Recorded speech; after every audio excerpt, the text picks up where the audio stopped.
Are you guys ready to get into tonight's episode? Figure out what's going on? Because I sure am. Ian, why don't you do us a favor and tell us all what happened last time on Ysterra, the Far Horizon, so that our fine friends can be well aware of what they're diving into tonight. I'd love to. Hey, best friend. It's been a while. You doing okay? How's your mama doing? So listen, last episode was wild. So we end up on Takanoru, right? Everyone's freaking out. I don't know why a flying boat just brings out the masses. You know what I'm saying? So while we're sitting there seeing everybody, everyone's whatevering, somebody pops up. Very strong, stern, fierce look, right? Come to find out that that's Miko. I'm probably saying it wrong. The Kiln Master, though, is more important because anyone with the title is probably who you need to talk to. Seem to hold a presence. Wonderful. Well, we get to chopping it up, doing all good. Six says, hey, we got something to tell you. They're like, all right, well, tell me. They're like, you might want to wait until we get into private. And she's like, nah, tell me. Mention the name of their daughter. Boom, freaks out. Sister's like, yeah, it's like that. So we whisk away to their workshop, beautiful workshop, wonderful pottery and things that they make, and it's just a wonderful declaration to their artistry. Especially, I forgot what the actual title was for it. Kay, what was the title for it? For the pottery? Mm-hmm. Suki, I believe. Right? So taking damaged pieces and then putting them back together, but not covering up what made them damaged, but highlighting it with filigree and gold. It's a beautiful, beautiful technique. So we sit and we talk. She goes, how do you know that name? Bryn, myself, jumps in and says, well, we fought her. She starts freaking out. I don't know why. We go back and forth and we tell him that your daughter was taken to this cult, brainwashed her, but now she's in the temple and she's getting better, but it's going to take a little time. She thought she was dead. Apparently, right? Now this is what the tea is. Apparently some investigators from the Office of Imperial Inquiry said, nah, she gone. And they just took that at face value, gave her a letter and everything, didn't ask any questions, just kind of was like, This is ridiculous. Always ask questions. Bryn, however, and a little bit of Sisk, actually a lot of bit of Sisk was like, well, like, who was it? Did you get a name? What's going on? We learned nothing. The Kiln Master knows nothing. They're just struck with grief. And now just a wealth of emotion. There's a lot of crying coming out of this person. It's ridiculous. It almost is to the point to where it's just like, okay, who's the drama? All right. We just gave you good news. Calm down. You know what I'm saying? Anyway, we continue having the conversation. Everything's all good. We make our way out the kiln.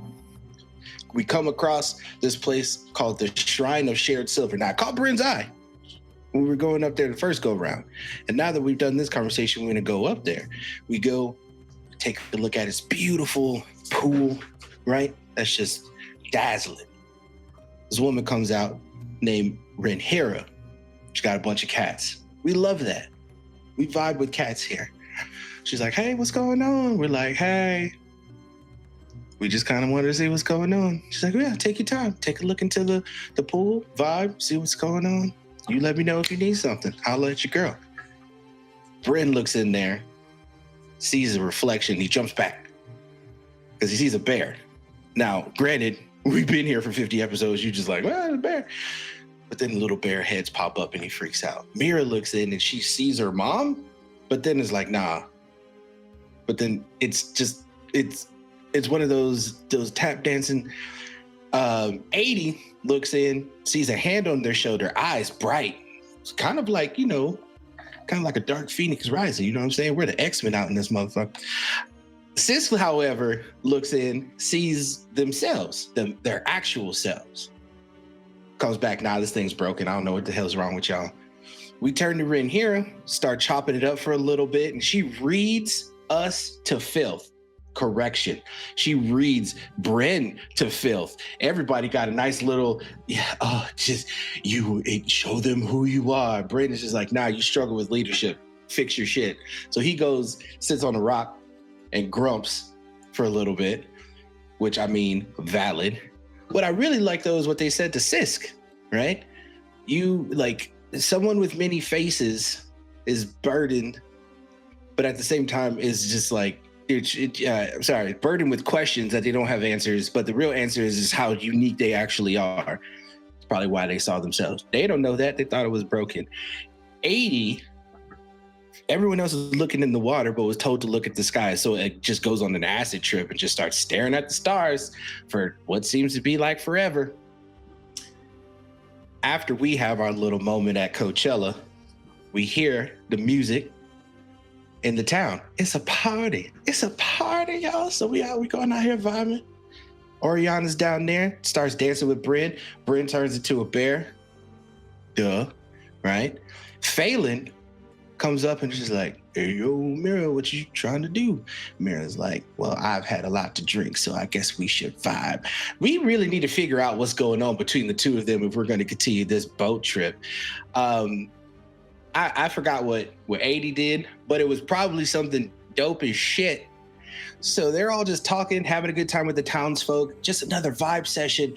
And they're like, yeah, we were up there at the shrine doing a thing. We were talking to the lady. And they were like, lady? And they're like, yeah, the lady with the cats. Lady with the cats? What lady with the cats? Rhaenyra. They're like, excuse me? Best friend, this is where it gets crazy.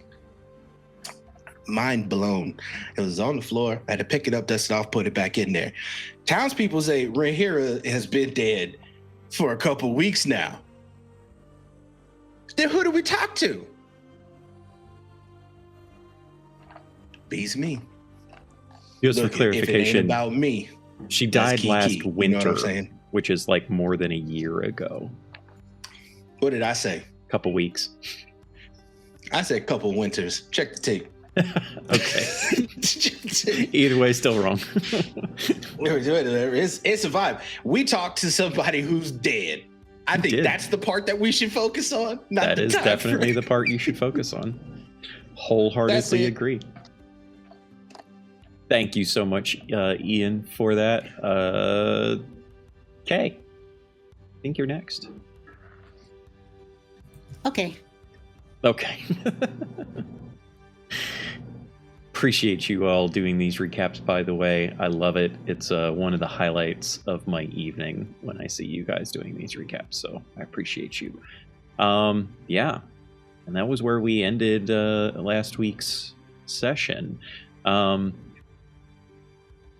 think why don't we begin maybe unless there's something that you all want to do, I think we begin the morning after.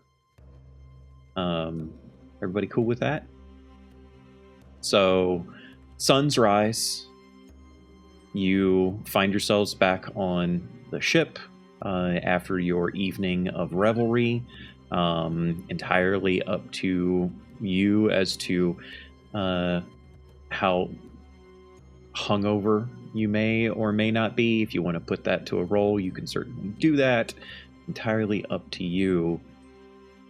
But you are all, well, I don't know if you're all awoken, but at least some of you are awoken by the smells of breakfast being made. Who would stir from the aroma of fresh sausage biscuits being made in the galley? I mean, me in real life. So Sisk as well. Is it something that Ren would have made? Yes, in fact, Ren made that very frequently. That was Ren's kind of staple breakfast item. I think that's gonna flag something for Sisk and they'll stir to go check it out. Who's cooking?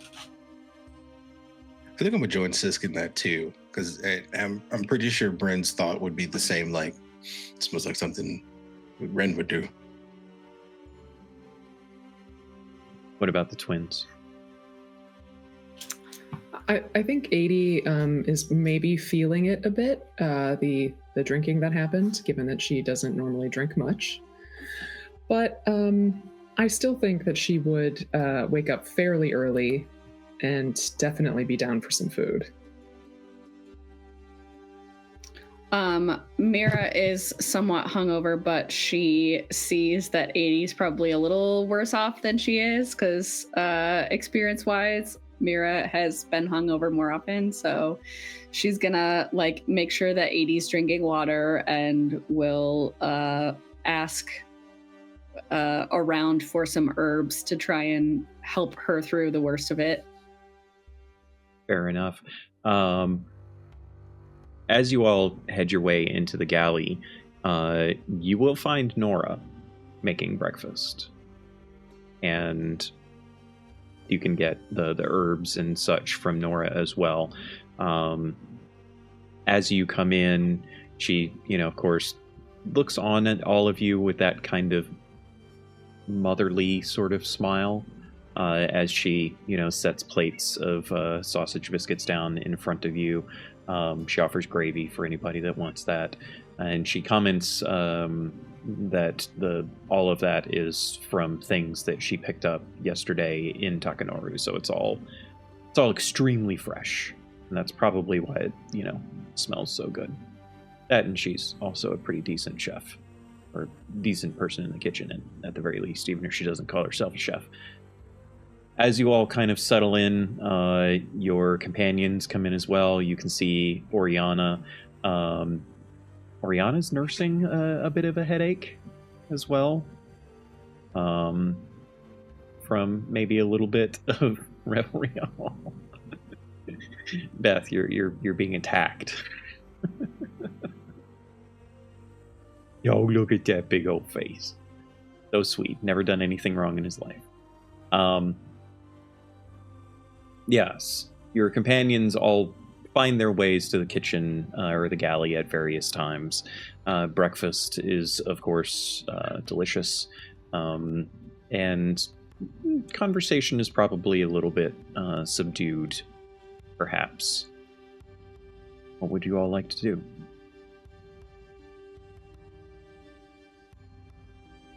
How's everybody feeling? I felt better before in my life, but honestly, I've also felt worse, so it's not too bad. She looks a little green around the gills, but You should probably drink this. Like slide you, it's like a little bit of ale. It's kind of like take the edge off, kind of help you out. Okay. Just choke it down. Yeah. Sisk is doing the Dragon Ball Z thing that Goku does, where he eats a fuck ton and someone's constantly handing him plates. So I think, Sisk is really enjoying this. Very, very thankful to Nora. Having a great time. Yeah, I'm doing great. I feel great. I think Mira sees Bren pass 80 a little ale and is like, listen, hair of the dog isn't going to do it. You need something different. And she looks around for the greasiest breakfast items that she can find and just fill your stomach. It's not going to go down super easy, but this is going to help. And I think she and Bren get into this spat about what the best hangover cure is. Listen, why would you're already feeling bad. Why would you put grease on top of that? Why would you drink more? That doesn't ever work. It's not even a lot. It's like a sip. Yeah. Sip. Yeah. Staying drunk longer doesn't. While those two are arguing, 80 has half of a biscuit in her mouth and she's drinking the beer to wash it down. Yeah, and she can see over, across the way, she can see Nora and Dove just leaning against the countertop of the elevated bar top area, just both of them leaning up against, like, looking on at all of them, or everyone involved in the conversation with just, like, silly, humorous smiles on their faces.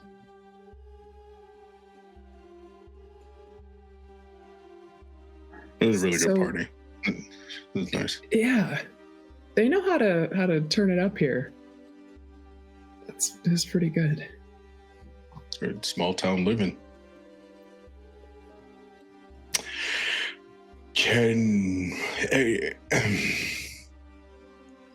When we were at the shrine, did anyone see anything weird?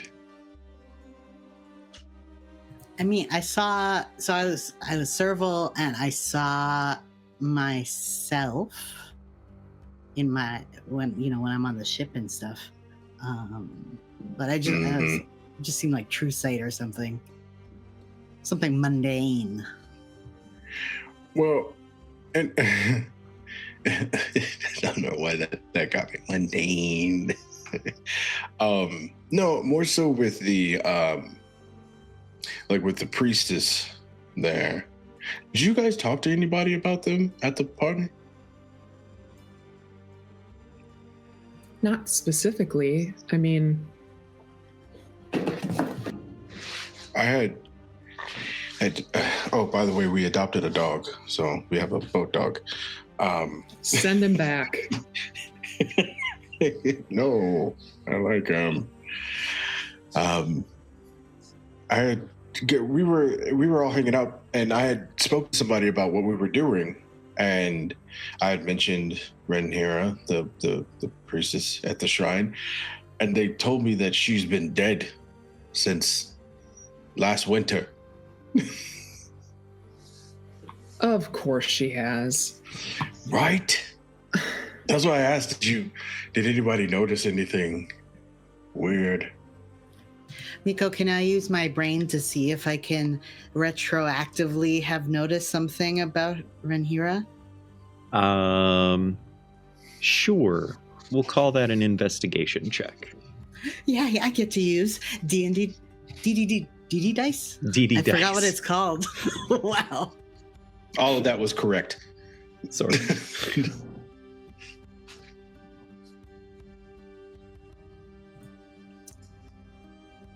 A 14. I mean, if you really want it to happen, I'll point out that I do have 6 advantages, so I you mean, have why not? 6. Yeah, and I use them all the time. So thank you, everyone, for saving my ass. Here is number 2.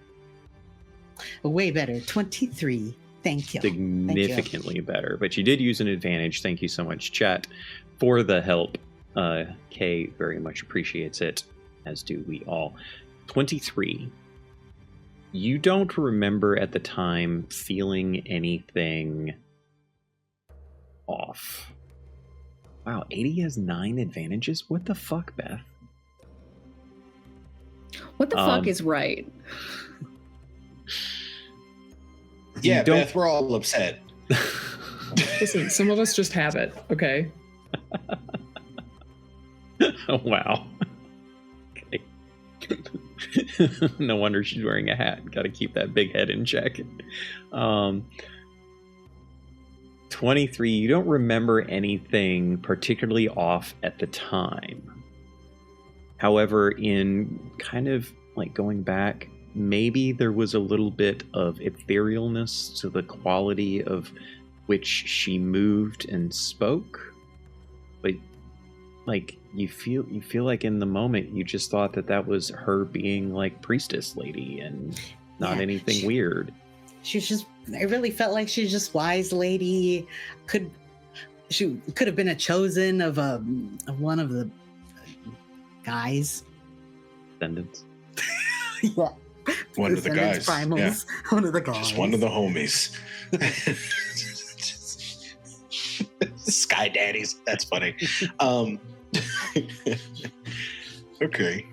So is this something that we're just going to kind of like we're breeze right past, or I feel like we should say something? because we saw something.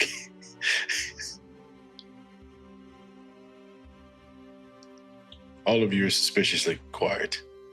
I mean, like, okay, if we all experienced not the same thing exactly, but like an interaction with her, then it's not like, you know, we're not crazy. I mean, we could mention it to somebody. Maybe. Or we could go back. Well, yeah, we can definitely go back. Why? What did she say to you? It is important to note that you all did see each other's interactions with her. Oh, okay. Ooh, got it.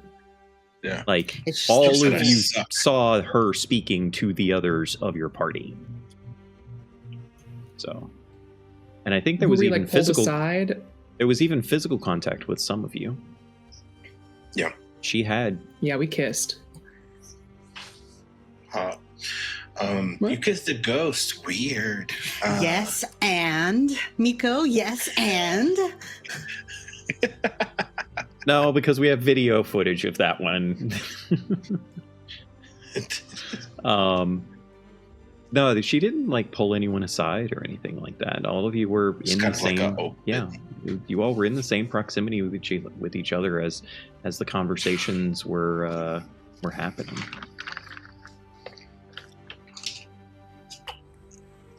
All I know is it's just weird.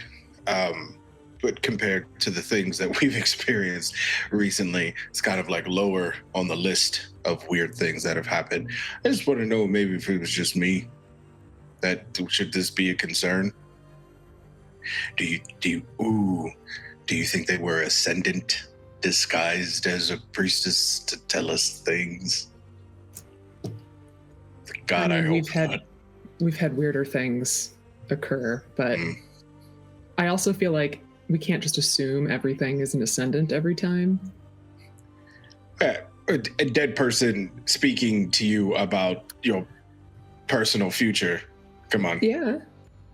Well, I mean, I have a lot of questions. It's definitely. Gosh, I'm sorry. He puts his head on the table. Would any of you that are proficient in religion could make a religion check? I've got half proficiency. I'll allow. Something. I'm proficient, but I also have disadvantage. Perfect. Isn't I'm gonna Bren use an proficient in advantage. religion? I got a 19. No. Okay. Saw the natural 20. It was almost really good. I got 17. All right. I mean, it's not unheard of for the Ascendant to take the form of a mortal being and communicate in that way, particularly in this era where the Ascendant no longer roam the planet, right? So I think that it's plausible to consider that for sure. But at the same time, the way that she kind of spoke wasn't as cryptic, at least from Mira's perspective anyway. Maybe Sisk doesn't pick up on this, but from Mira's perspective, they're usually way more cryptic than this.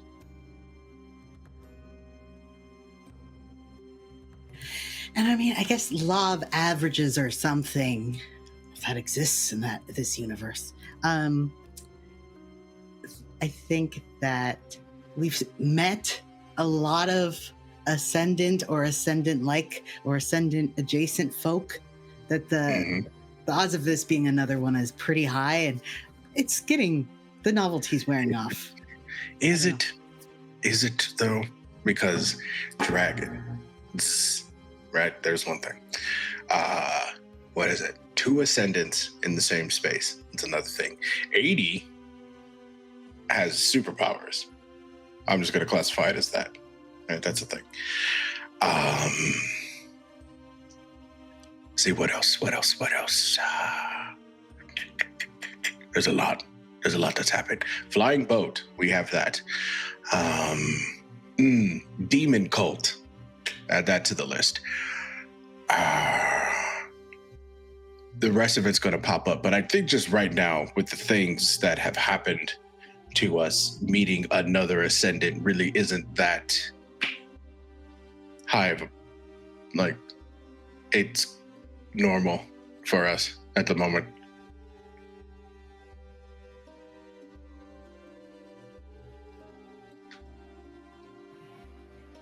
Well, I'm curious, since y'all are being really cagey, what did you see in the mirror pool if it wasn't just a pool of true sight?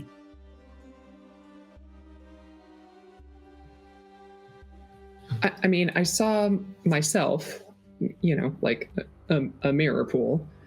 But like, my eyes were a little glowy and someone's hand was on my shoulder, but I don't know whose it was. I don't really know. I just figured, mystical magic and all that.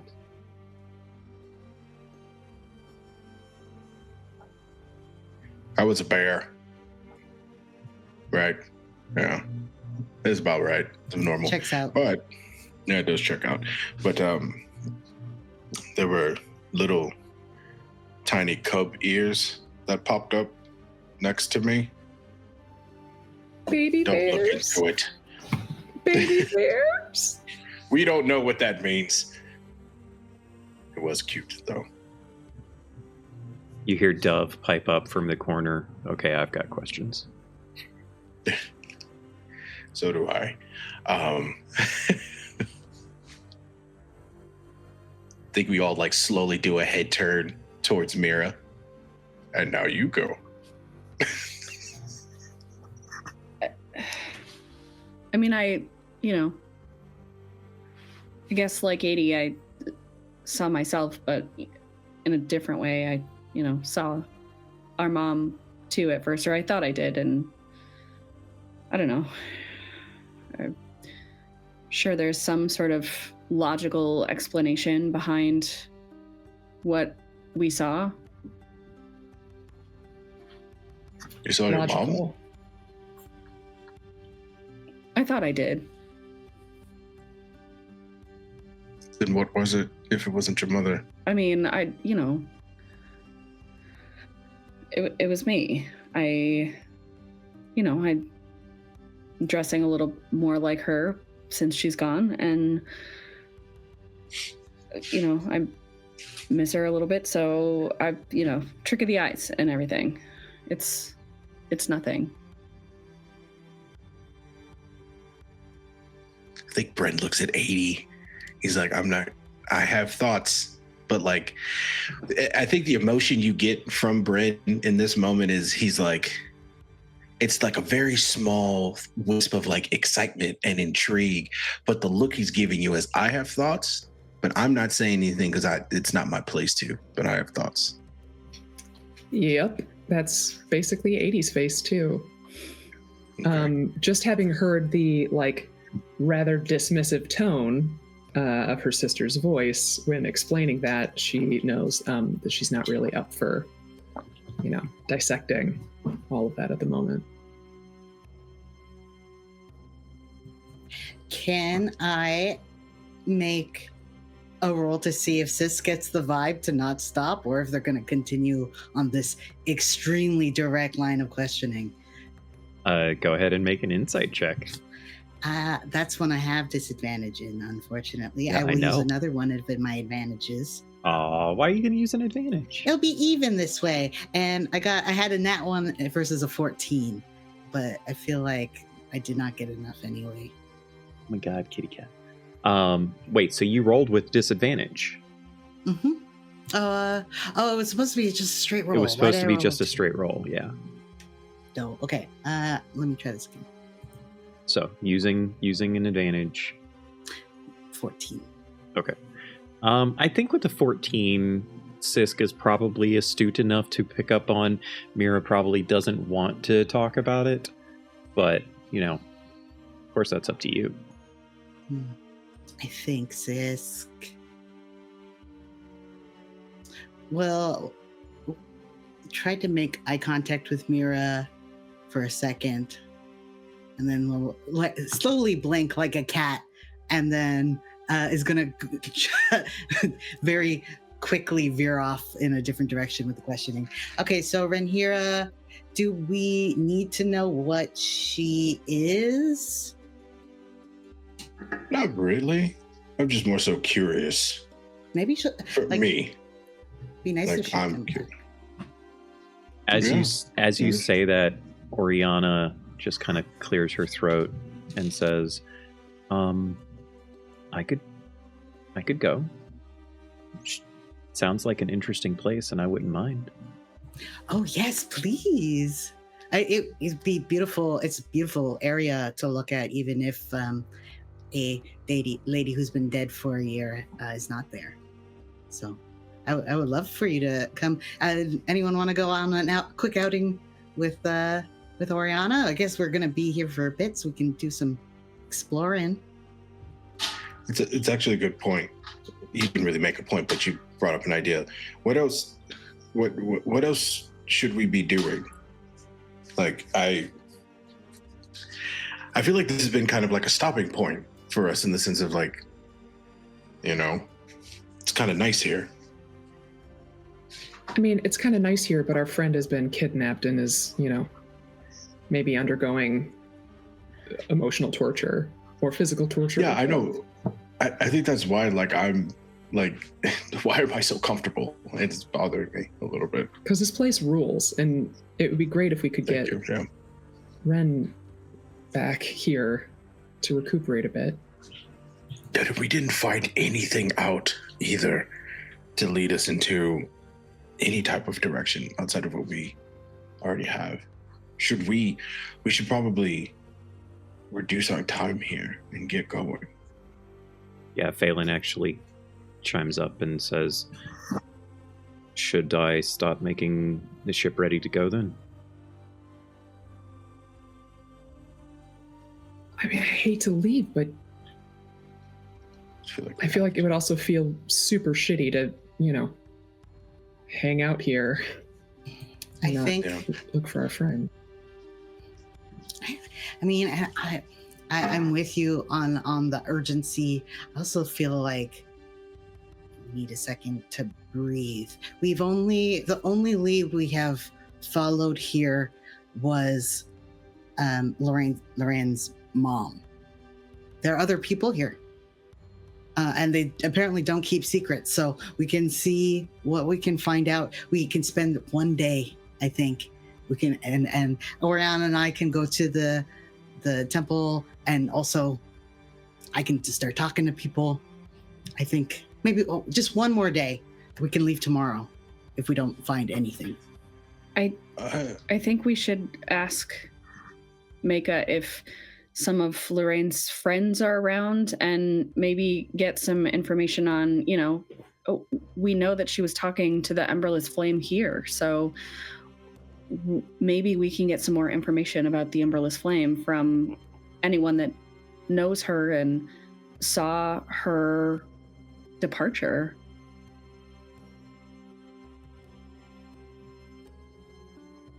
It's a good idea. It's actually a really good idea. I think I might go speak a little bit to some of the farmers. Find out what if there's any predators in the area, find out what like the alibi was of like what got her. Yeah. Pulse of the people, something along those lines. So, I'm going to talk to the farmers. Oriana and Siski are going to go back to the shrine.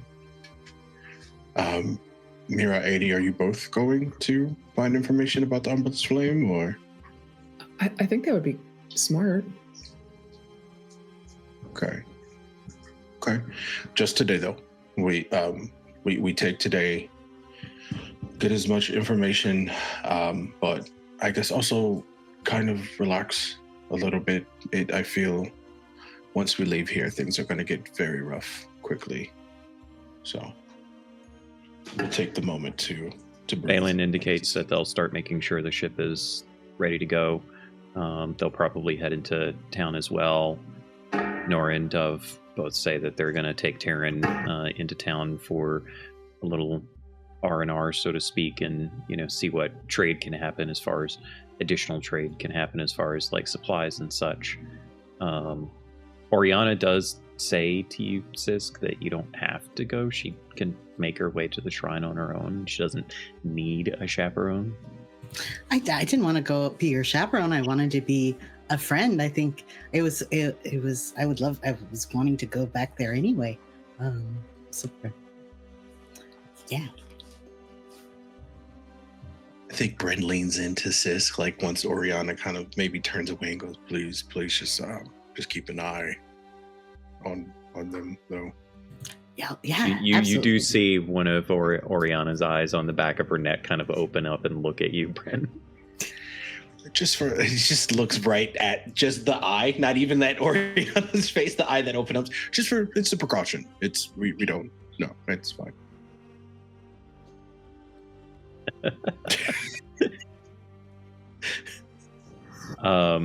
As you guys are having this conversation, Taryn actually comes in from he was up on the top deck running around, and he comes in, pokes his head down, and he says, "There's a lady outside."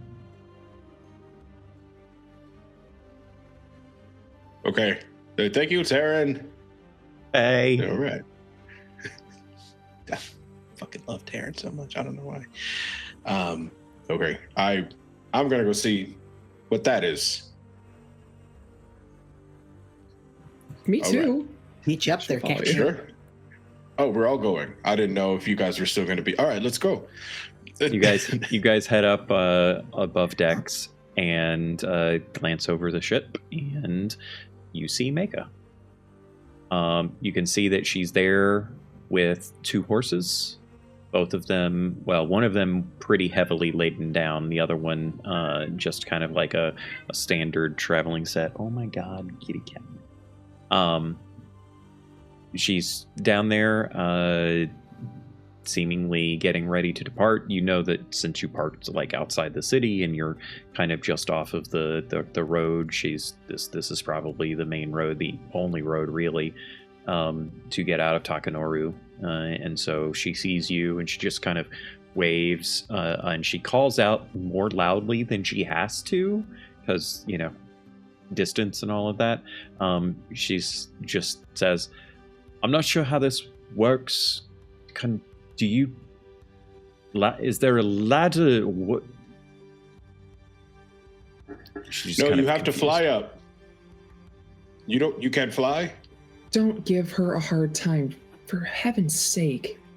I'm not giving her a hard time. None of you. First it was no, we have a ladder. We'll throw it down. I can't do anything on my own boat. Do you kick the rope ladder over? Okay. You kick the ladder over. She's a little bit shaky climbing it. This is not a normal thing that a person like Mika ever has to do, but she does make her way up to the deck with you, and just kind of like glances over the edge of the boat and quickly turns her head back towards all of you, little unsteady on her feet. Really, the first time she's ever been on an airship, after all. Yeah, don't do that. Don't. If just to kind of save yourself. No, I've got it now. Yes, I understand. I told you all that I would see you on my way out, and I'm leaving now. I am headed west to find my daughter.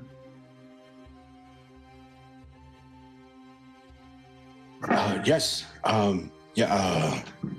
We just, it was a lot that we told you, and it's a lot to take in the process. So before you left, for me personally, and I think the rest of us, we just wanted to make sure that you were okay before going. If you needed anything, any more information, direction, as best as we can provide.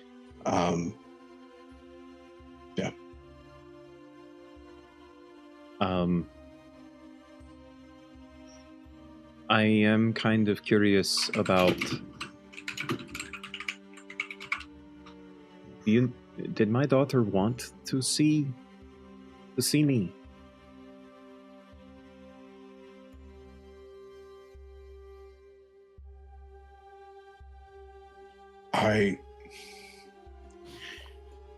It wasn't mentioned, but not in the sense of that they didn't. I think with everything going on, their thought is preoccupied. Hopefully, though, seeing you will help clear that up. She did want us to tell you that she's okay. Or not okay, but Alive.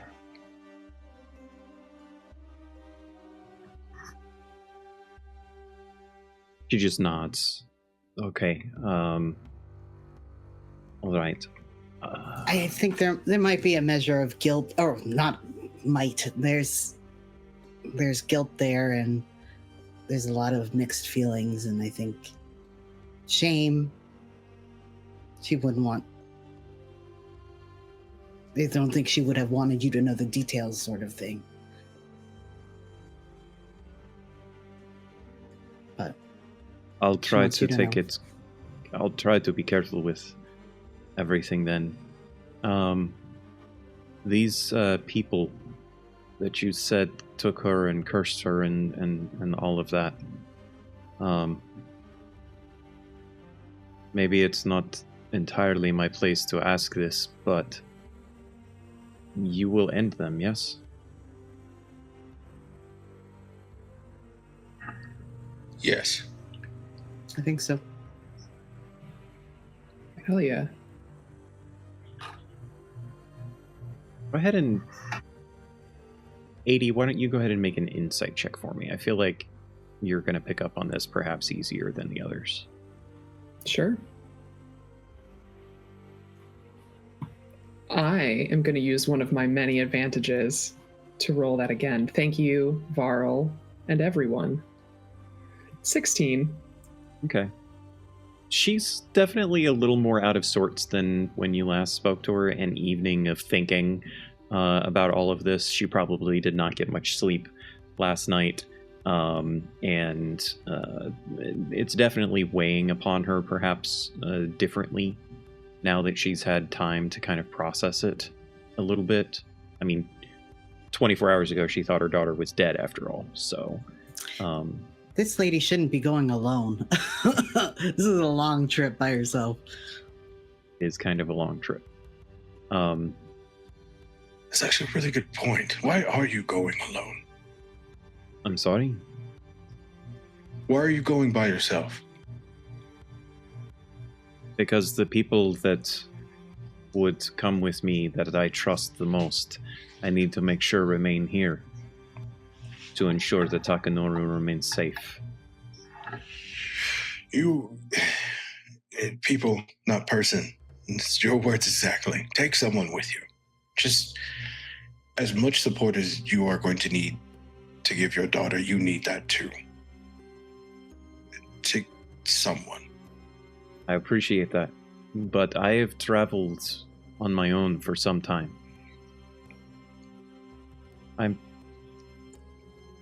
Okay. I did not say this yesterday. Perhaps I should have. My husband vanished shortly after my daughter was born.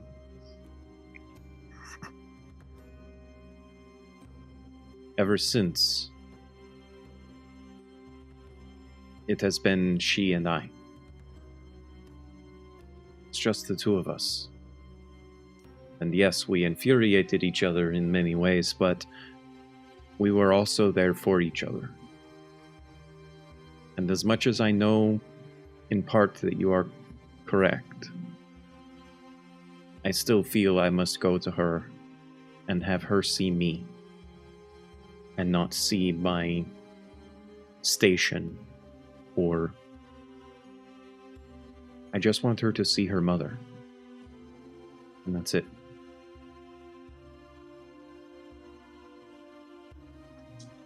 I understand.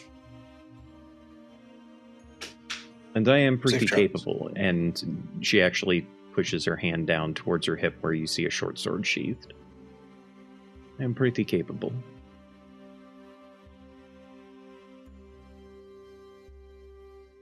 But, thank you for everything. I hope I get to see you again someday. You most assuredly will. This wonderful, sleepy little provincial town. We will definitely be coming back. Especially if you keep throwing parties like you did last night. It was a lot of fun. It does not take much to get a festival to happen in Takanoru, I assure you. Sometimes it's as simple as someone discovered a new recipe for apple pie.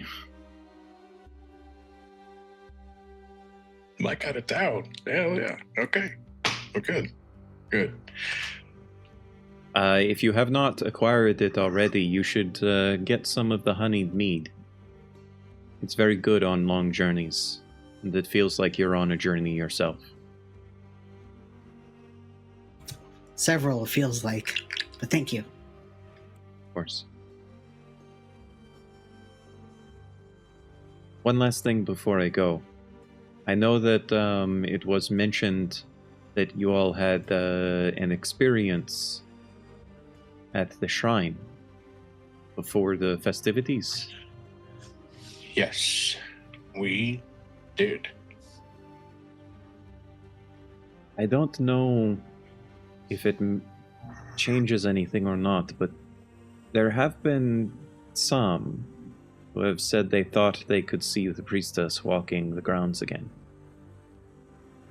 It's happened a handful of times, and most of it has been dismissed as either staring too long into the waters or being too intoxicated and seeking salvation. That's weird, right? Because they've been dead since last winter. Last winter, yes. I'm well aware. Renhiro was one of my closest confidants. Have you seen them since their passing? No.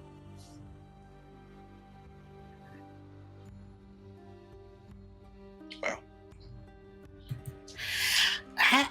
This might be a weird question. Like, how old was Renhira? Like, did you grow up together? Is that why she was a close confidant? No, Or- she was just a very wise and wonderful woman. I don't know exactly how old she was. I know that she was into her second century of life.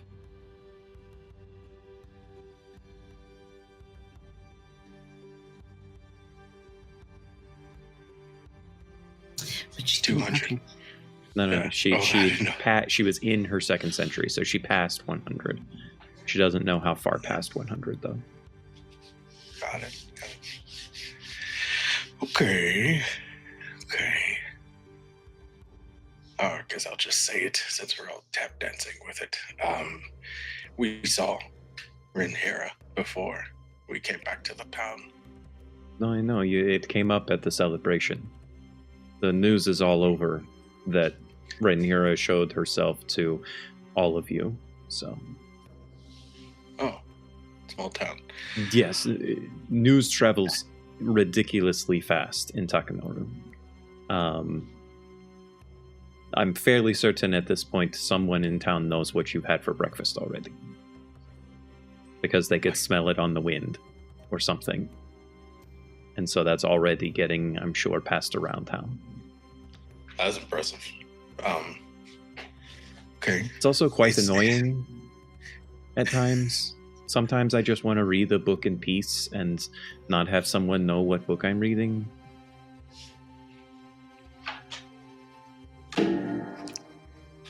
How? Because if you're in your own home, how? I don't know wild. how these things happen. I've given up trying to find out. Okay. Just the thought of that is scary. I don't know if we'll be able to get to the bottom of why Renhira has been appearing. Is it something?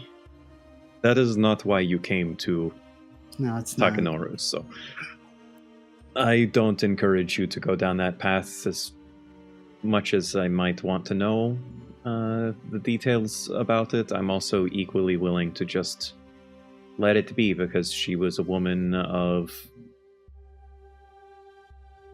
providence. And there is no telling what has happened with her in the afterlife. Maybe you and your daughter will find out together when you're back. Maybe. We shall see. Regardless, I must get underway. I want to take advantage of as much of the sun's light as I can. Thank you again, and I sincerely hope that you are able to find and rescue your friend. Thank you. Good luck. You as well. And she heads towards the ladder to depart.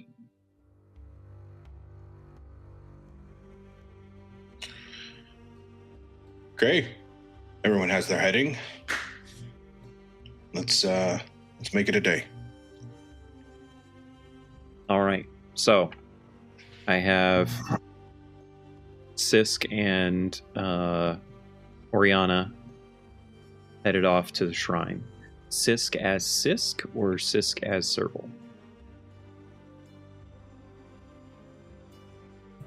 I think Siska's Serval, because I don't think Ori is going all eyes open. More eyes wide shut. I don't know.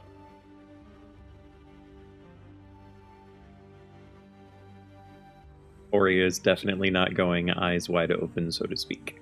Ian, what is Bren doing? So Brent's going to talk to some of the farmers in town, mainly because he misses his farm, but two, he just kind of wants to get, just kind of talk to the people and be like, hey, what do you guys remember about this time? Things like that.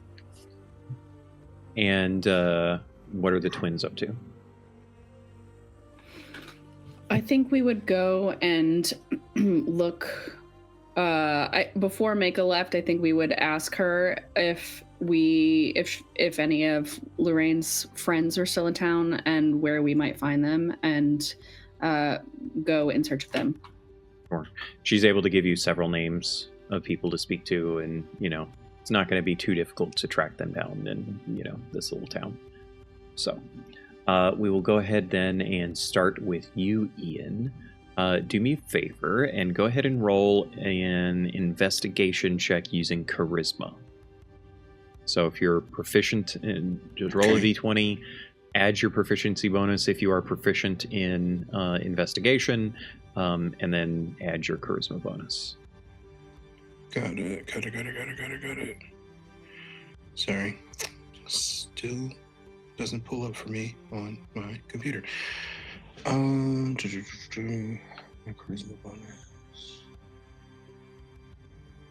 Okay. And what was it again? You said investigation? Yep. But instead of using intelligence, use charisma. Got it. And I'm going to use an advantage for this. Okay. 16. Alrighty.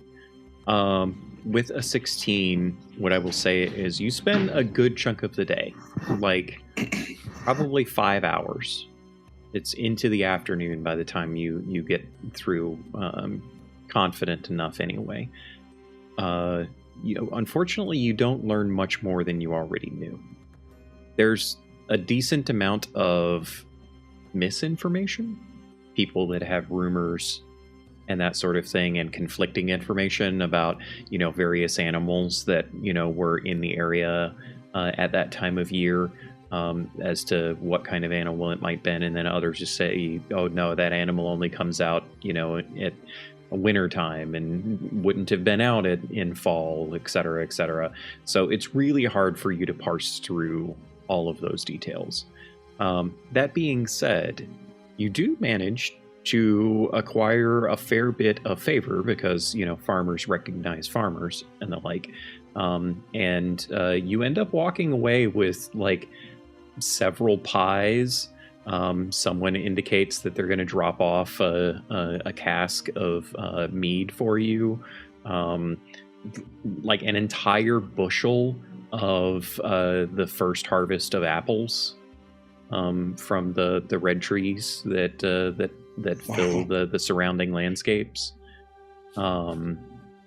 So you don't go away entirely empty-handed, but unfortunately you don't learn much information about what you were trying to seek. Got it. I will say this. I think the information was secondary for Bryn. Like, he more so wanted to kind of like talk to the farmers of the area and then like kind of help them out with some work, some daily work, which is probably why he spent most of the day there. Sure. Just to kind of like, that was his, like, where he told everybody to breathe. That was him breathing, like kind of working the land with people. Okay. It's just real quick. I guess the last person that he spoke or he was working with, like, he looks at him and he goes, "Do you know anything?" It's a weird question to ask, but does the umberless flame, right? The emberless flame. Emberless. Yeah. I've only done this 50 times, you know. Does the emberless flame mean anything to you? This falls into that realm of misinformation that you get. No one knows anything about the... Oh my god, cat. Seriously. No one knows anything about the emberless flame that is going to provide you direction. There's several people that comment, oh yeah, that's that weird fire geyser in the Southlands, right? And someone else comments, was that an artist in a few winters back at the post-winter festival stuff? Come here, you.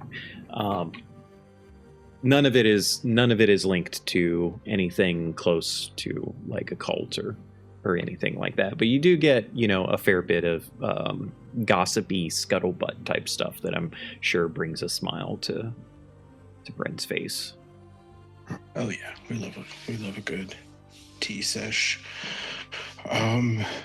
Okay. Thank you for the various gifts. I might have to keep one of these pies for myself. It's, in other words, one of the pies doesn't make it back to the boat. Right. Yeah. Just. All right. Beth and Deb, you all go off in search for some of Lorraine's former friends. I'm not going to make you roll for that necessarily, if tracking them down, because again, it's small town. It's, pretty easy to track down sort of thing. But I am curious what your approach is going to be as far as talking to them on what you're trying to learn. I feel like on the way to whatever location we were told to, look for them, that Adi and Mira would like plan what they're gonna ask and how they're gonna phrase things, and I think Adi would be like, I feel like we just have to be direct and maybe start with, hey, our friend is missing, and we know that it has to do with that crazy cult, and it turns out that your friend was also taken by that crazy cult. I don't know, how would you say it?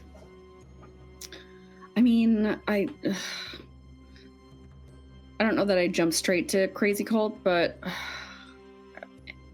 I don't know. I think we just, maybe we mentioned that we met her and she got into some dark shit, and so we're trying to help her, help make sure that it doesn't happen to anyone else. And if they have information about who she was talking to and where they met or whatever. Yeah, that would be super helpful. And we can mention that we found out who they were because her mother told us, and seems a little less sketchy, right? Yeah.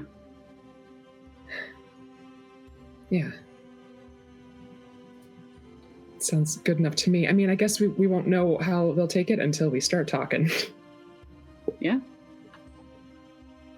So, taking that kind of tact with it, for the most part, there's like maybe one friend that doesn't want to talk to you, that, you know, they're still kind of in that strange phase of mourning and yet celebratory that she's still alive, but also what the fuck cult, you know, not handling any of that news and doesn't want to talk to you. But a couple of friends for sure are, you know, given that approach, are more than willing to talk to you. Go ahead, and I'm going to have both of you roll insight checks. And yes, technically, 80, you can use your advantage on this.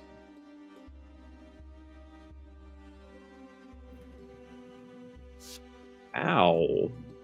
Another advantage.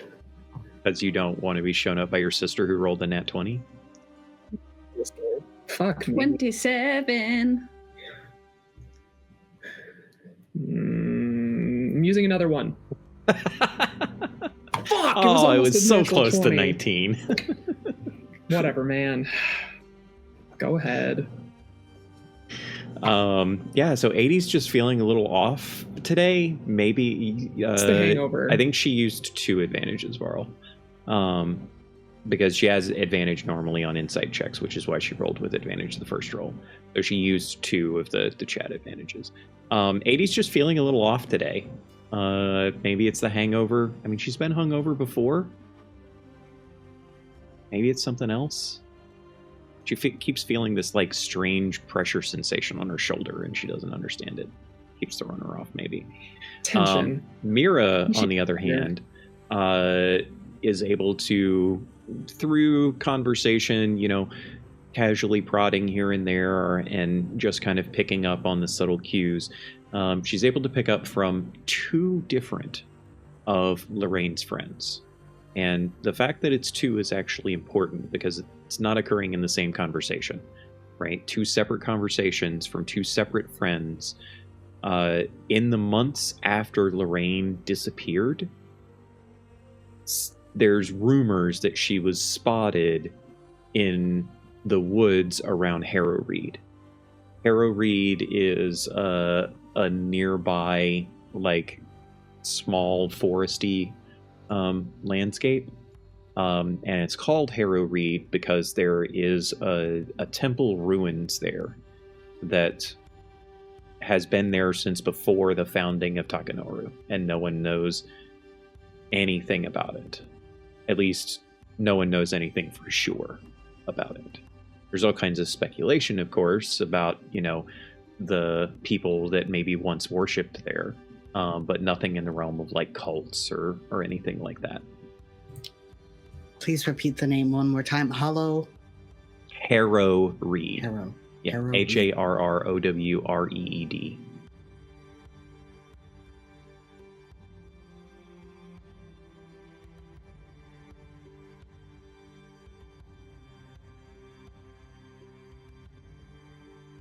You guys do anything in particular other than, you know, getting that information?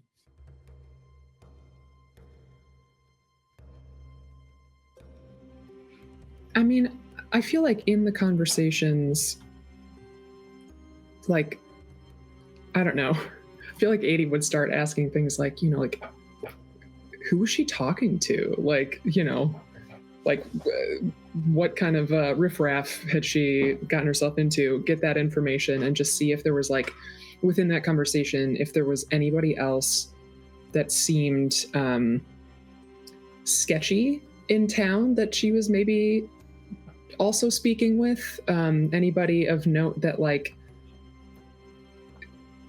they saw as bad news associated with her. Not anywhere around the time of her disappearance, but okay. I will say that there was a person like months before that had come through town that had given people a bit of the heebie-jeebies. They were basically a traveler that looked extremely road weary, like they had been traveling forever and ever, and like that kind of stuck out to when you start going down that path. That always sticks out to people. This like traveling person who wasn't a merchant, wasn't like a bard or anything like that, just happened to wander into Takanoru, which is like one of the furthest north tiny towns that there are, and certainly is not on, like, no one goes through Takanoru to get to somewhere else, right? And so this like random person that showed up and like stayed in town for like a week and then left was kind of weird. But it was also kind of like us. Yeah, kind of. It was kind of explained that they basically were just looking for a place to rest and recuperate. So, yeah.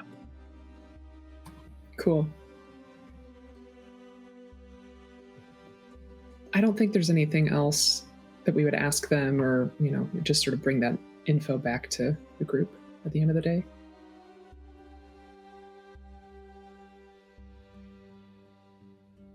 All right. Deb, did you have anything else?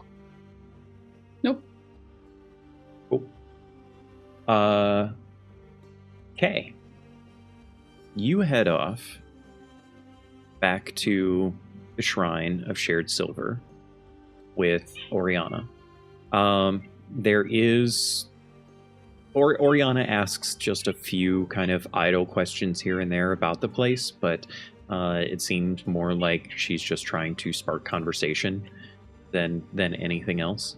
Go ahead and give me an insight check, please. Okay, I will use an advantage, so it's a straight roll. So I only roll 1. I'm saying that for myself. 12. Okay. Raven, make a note for Varl to kill one of the advantages for K off the list. Oriana seems a little preoccupied, but other than that, everything feels fine. Okay. No worries. Yeah. As you make your way to the shrine, it's early morning by the time you guys get there. You know, still, you know, bright light of day. There's a few clouds in the sky, perhaps a little bit more cloud cover than previous days. The shrine still kind of has that almost dusk kind of feel to it as you approach. You don't see anyone. You do see a couple of cats kind of wandering around the space, meowing loudly at your arrival, but you don't see anyone else there.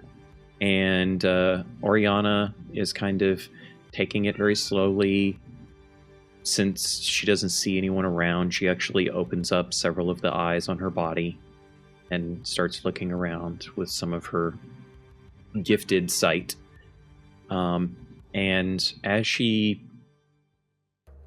drifts around, kind of wandering the space, she stops and looks over into the oh my god, cat. I'm so sorry, guys. She drifts around and she kind of gazes down into the water. And as she gazes down into the water, she's transfixed for several long moments. And you can see Oriana's eyes take on that pearlescent white hue that they do when she is using her divination. And she just stares into the water for minutes.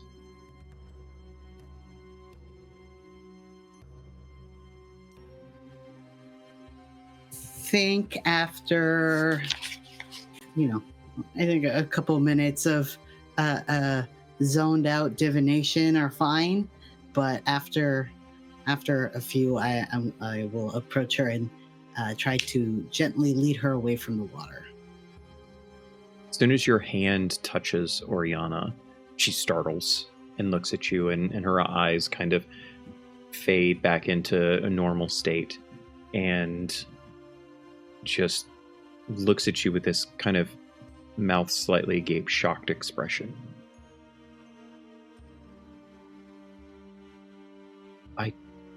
I don't understand it. What you were divining, or the pool, or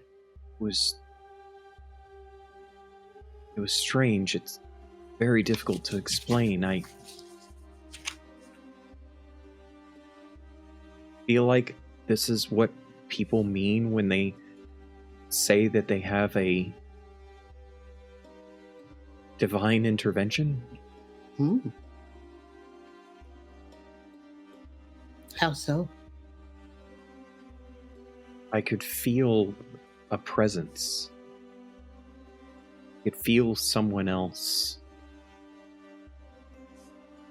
staring back at me. It was almost comforting in a way. It was...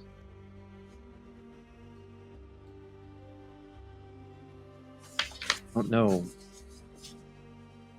It's so strange for me. I'm usually not quite so flummoxed by these sorts of things. Now you're like the rest of us. Haha. No. It's No okay. one is like you, Sisk. I don't think there's anyone like you. Not at least that I've met, and I've met a lot of people. So. Thank you. I don't know. And she seemingly, her gaze just kind of drifts upward. It's so strange seeing the night sky during the day. Mm-hmm. And when you look up, you don't see the night sky. You see the normal sky. That sounds like you got what 80's got. 80 was seeing stars too. 80 was seeing stars? Yeah. So I think Oriana was in the conversation that we had. So Rhaenyra. Yeah. Oh, I remember. She had the rest of us kind of looking into the water to literally self-reflect. And she told 80 to look to the skies, I think, or look to the stars. Interesting.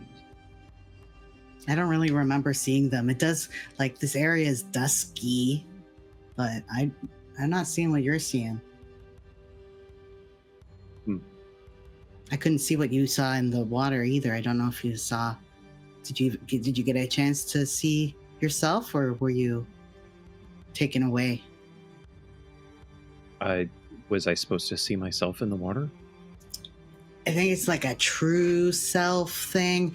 I just saw myself as Sisk, and I think Sisk has been themselves when Oriana was opening up her eyes. And Bren was saying he saw a bear, which is normal, but then he saw little cubs. So you're supposed to see something. Interesting. I saw the sky as if, like when we're on the ship, when we're flying. That's what I saw.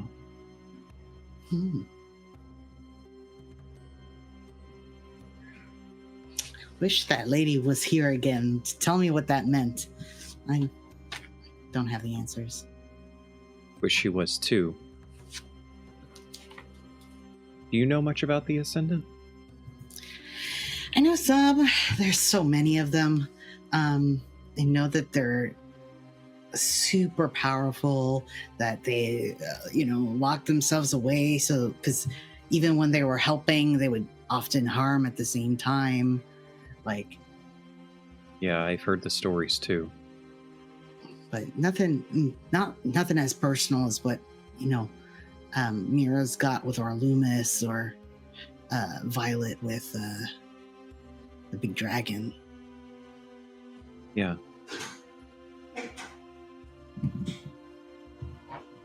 I don't know a lot about them, but based on what I have read, this feels like a place for Luniesh, or the worship of Luniesh.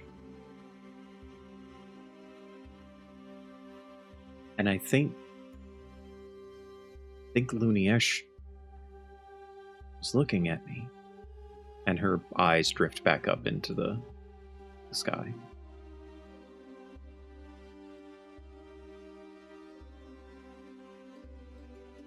You know, divination is a lot easier when it doesn't involve the Ascendant. I'm sure they shake things up pretty heavily. Is it weird for you to be with us? I would assume, I don't know what you were really doing beforehand if not studying, but that should have... What do you mean? Was it easier to divine things when Oh, no. You're back home? No, not at all.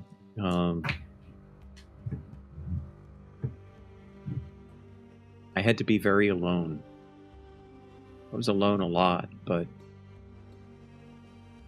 if I was anywhere close to the cathedral and I attempted to use my divination, it seemed like somehow people would know. So I had to be very careful. I couldn't do it on the campus grounds either. I often had... It was kind of funny because there was one young man. He was one of the drivers, for the waterways. And he used to... His late night shift, I would have him just ferry me around on the water. And I could pretty calmly then just sit at the front and look out. And because my back was turned to him and I often wore a cloak, to keep out the cool night air, I would take the risk of opening my eyes and look across the water of the canals. That was about the only time that I could use my gifts, to be honest. If I had been able to use them more, I might have been able to predict all of the awfulness that happened.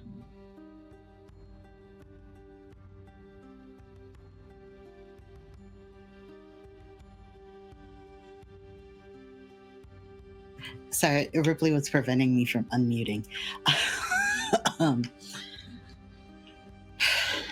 It sounds lonely, and you couldn't even really do the things you were good at. That I hope you're having a better time now out of the Imperium, but it's nice not being alone, right? It's different for me. Sounds like it's been different for you too. Yeah, it has. I'm gonna have to think about this one for a bit. And you can tell pretty clearly that she's a little bit out of sorts from it, from the experience. Do you want to stay here? Do you want to? I can take you back to the boat. Anything you wanted to do in town? I can pick if stuff you want, up. Sure, but I can find my own way. It's nice not being alone. That's true. Yeah, let's go back to the ship then. Okay. Let's pick up some tasty food on the way. Oh, I would love to go by the baker. I heard that Yes. they make some amazing pastries every day, so... Let's do it. Should we get any for anyone else, or just us? Yeah, we can get some for the others too. Okay. If you say so. You know what 80's favorite pastry is?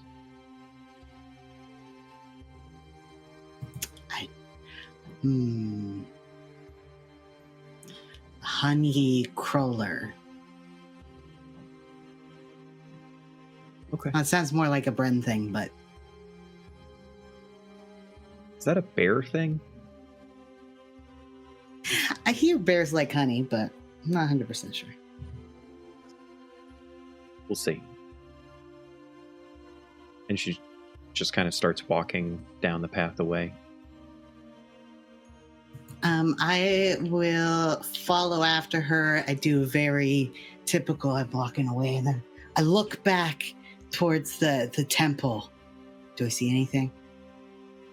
No, you don't. Oh, But as you turn back away from the temple, Oriana reaches out and takes your hand. yeah, I take her hand. We're walking back. Awesome.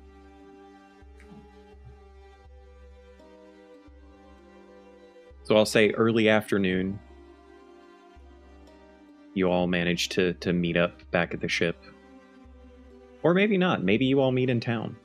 What do you guys think? Because you're all kind of wandering around the same vicinity, and this is a very small town.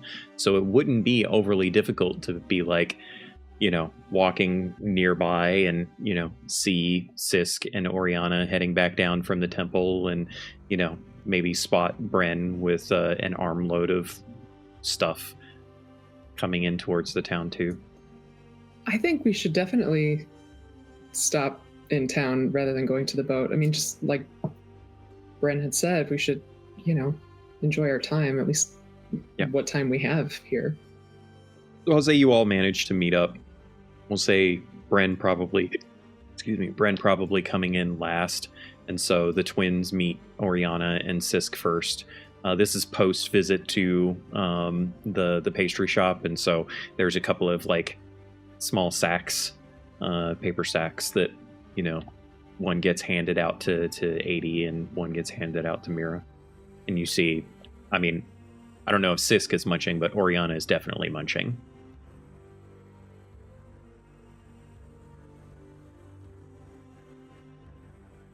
Hey, what'd you guys find? Snacks. Hold up bag. What did you find? Snacks. It just shows them the pies and the apples. Snacks. Yeah. We're gonna eat good. Through a mouthful of honey cruller, 80's like, you guys didn't even get any information? Did Were we you? the only ones working today?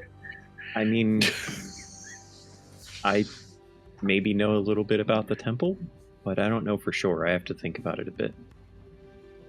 Did you really see the field of stars in the sky during the daylight? Yeah.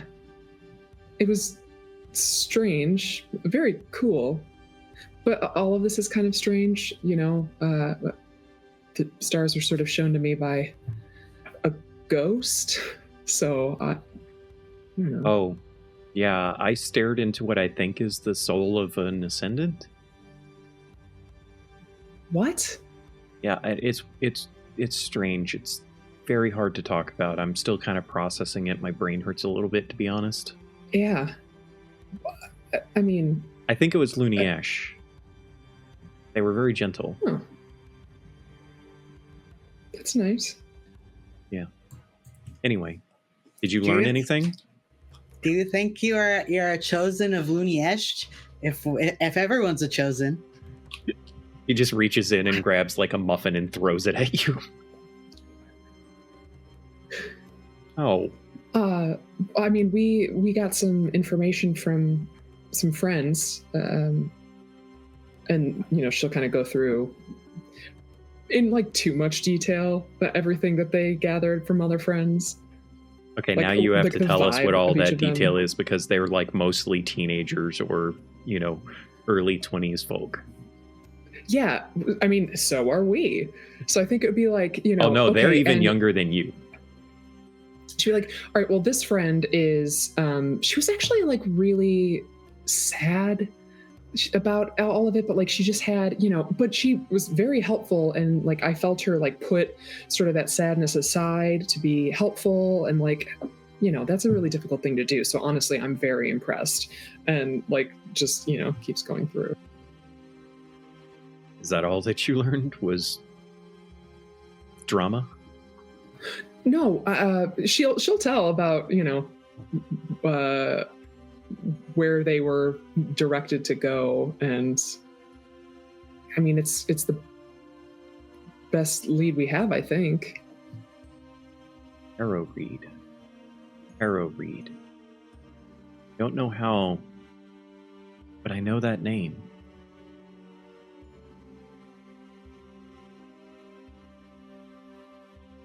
I'm gonna go back to the ship.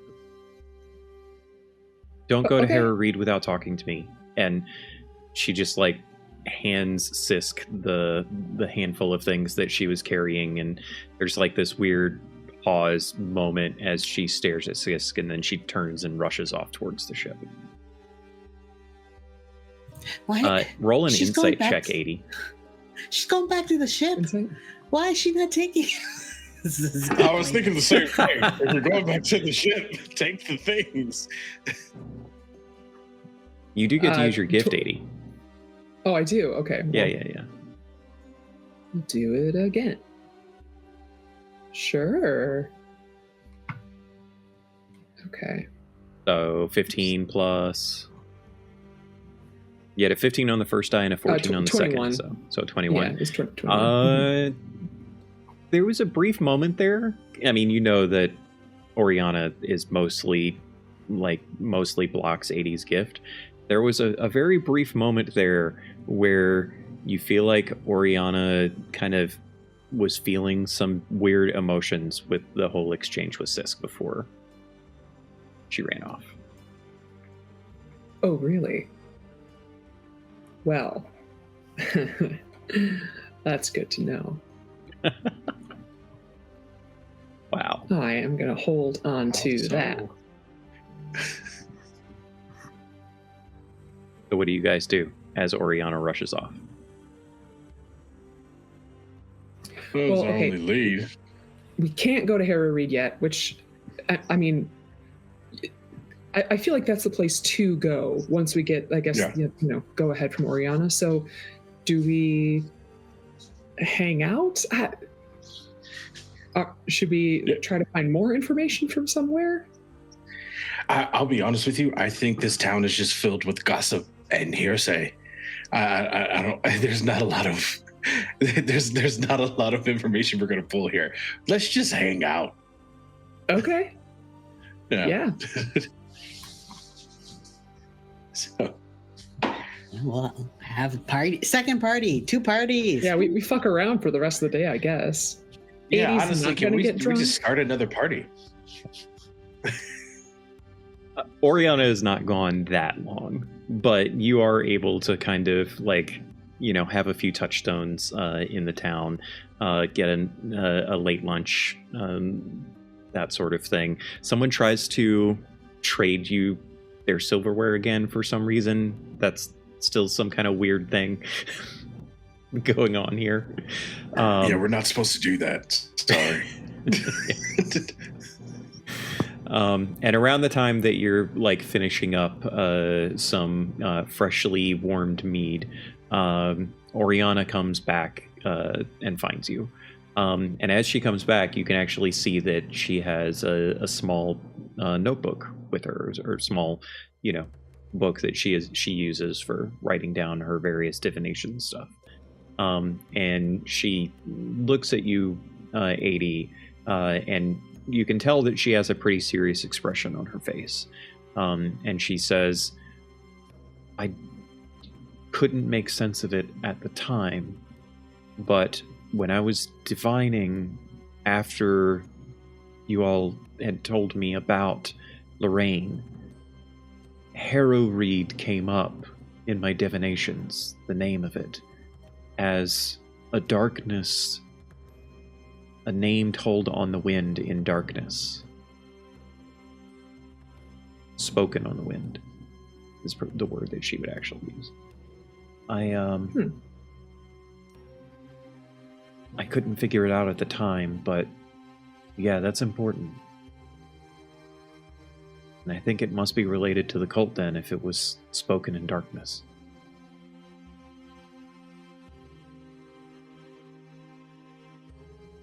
So, what are your thoughts on us checking it out? I mean, be careful. Well, yeah. You think What could I possibly tell you right now that would prevent you from going there? I mean, there are plenty of things, probably. Really? Name I three. don't know. I'm fine with one. She looks at Bren like, I want 3. okay, fine. Captain says 3. It's actively on fire. I have no way of knowing that. I mean, smoke in the air. Whatever. I don't know. Okay, we're going to go regardless. Didn't you say that one of your jobs at one point is. was helping people put out fires? Or was that just the fires you started? Wow. Okay. Rude, but accurate. Yes, it was only the fires that I started. I was not part of a firefighting crew. Although that sounds really interesting. I'm very surprised that you were not a member of a fire brigade. Honestly, sounds pretty hot. Get it? Just Fire? rolls, she Hey-o! just rolls her eyes. I'm going back to the ship. Let's focus here. Oh, yeah. Obviously, we're going to go. I just, knowing what you know about it and your feelings about it will help me to understand how recklessly I can, run into it. Again, I feel like anything I say, you're still going to be reckless about this. Mira, back me up here, right? I mean, she's not gotten herself killed yet, so... It's not for lack of trying. I mean, whatever, okay? We're going to do this thing. It's going to be great. Thank you for the information, Oriana. Glad I could be of assistance. And she just goes over and starts like scooping up the bags that you guys had gotten from the baker. I can't carry all of those pies. You're going to have somebody else take those back to the ship. Please don't die. As she looks at like all of you. What are you looking at me for? I haven't died. Yes, please don't die. Yeah, we won't. They won't. So maybe. What? Please go back to the ship. I already did it once. I'm not planning to do it again. So. What was that noise? It's the airship. Ian, is your microphone on like a boom arm? Yeah, let's just move past it. Okay. It creaks. Okay, so Oriana leaves you guys. I will say that you can toss a couple of coins at a young person in town to act as a porter to take the stuff that Bren found back to the ship. Easily enough. You guys head off to Harrowreed? It's the wood nearby.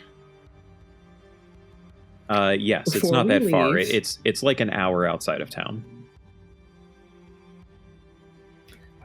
Captain, before we leave, in the interest of staying alive, is there anything that we should pack or purchase or prepare for? Healing potions would be nice. I mean, we're all capable. Just we should get some healing and just keep our head on a swivel. That's the biggest thing. Yeah. Speaking about that, how's that ring doing? Or how's that stone doing that I gave you, Mira?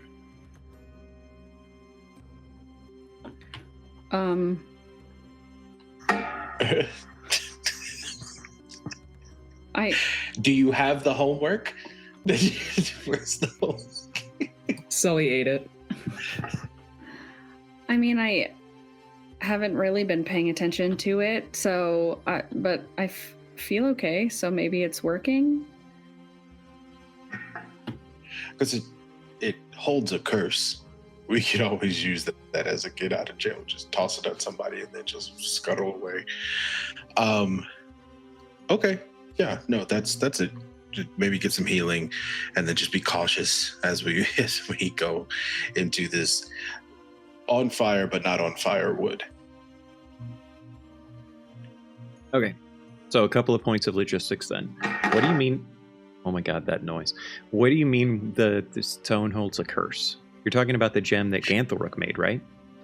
Yeah, like if it's like, I assume it's like actively trying to like remove that curse, but you said it stores it. No, it stores Like it a doesn't- spell. It stores a spell. Yes. Oh, okay. Then that's why it popped in my head. It's like, Yeah.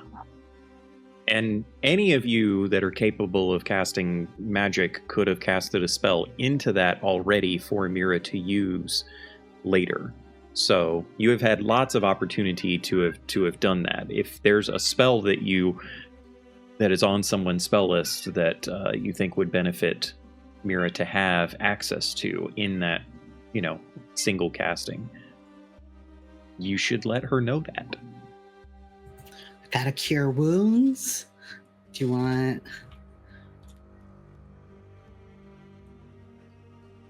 Yeah, I hit got me with the cure Revivify. wounds. Okay, you gotta cure wounds.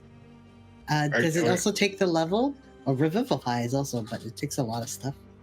Well, Revivify would use Diamond Dust, which I don't think any of you have at the moment. Also, who has I know a access to guy. Revivify? I don't think any of you have access. Druids get Revivify now? I have Revivify, yes. It's Okay. on my thing. You guys need to find some Diamond Dust then. If you wanted to... is Sis capable of casting 3rd level spell slots? I am. I have 2, I believe. Okay. Well, either Sisk or Bren would have been able to put a 3rd level Cure Wounds into it. For sure. So we can say that it just has a 3rd level Cure Wounds, if you would like. As far as potions, K, because I was looking at you. Roll a d4. Okay. Let's do it. Will this show up on stream? I don't know. 2.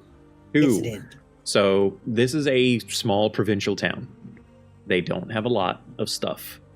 I will say that you are able to find and acquire 3 regular basic healing potions. Now remember, these are my version, the improved, healing potion, but they're just healing potions. They're not like greater healing potions or anything like that. Because Takanoru just doesn't have the town resources to support much more than that.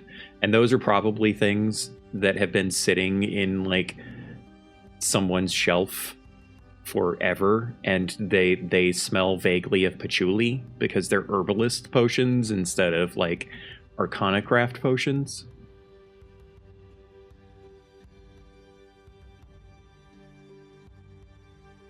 I mean, 3's a lot. Listen, we take what we can get. Yeah. we take what we can get. And then you guys are headed off to Harrowreed? Yeah, let's do it. All right. Please be quiet. Can you do that? Lay down right here. I Yeah, think- meow. Yes. Would we have been able to touch base with Varen? Yeah. To let him know we're going to Harrowreed? Because I don't know if he's really second in command. He wants to be, but He's not technically second in command. He is technically in command of the Watch. But yeah, if you check in with Varen, he can give you good directions on how to get to Harrowreed. He's been through Harrowreed plenty of times. If you are interested in the temple ruins that are in Harrowreed, he can tell you how to get to the temple ruins in Harrowreed. Other than the temple ruins, there's really not much to Harrowreed. The ground there is not very. There's a lot of rock and moss and things like that, so you can't really grow anything there. Most of the trees are very old. It's not really a popular place to go. Everyone thinks that the temple gives them the heebie-jeebies, so nobody wants to go to the temple. because it is a ruins.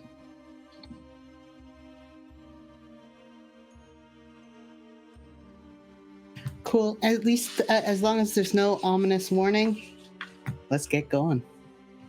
Even if there's an ominous warning.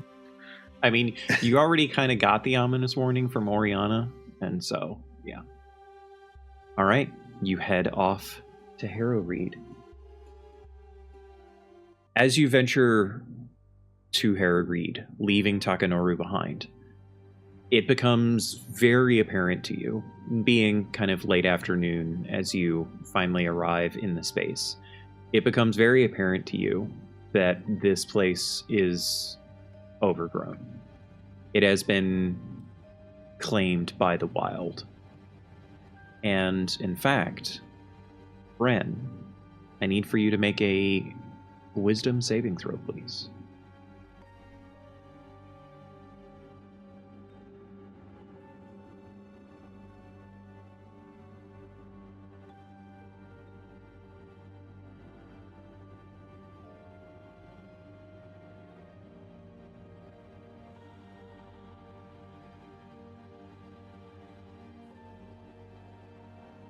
Pretty good. 22. 16 and 22. Nice.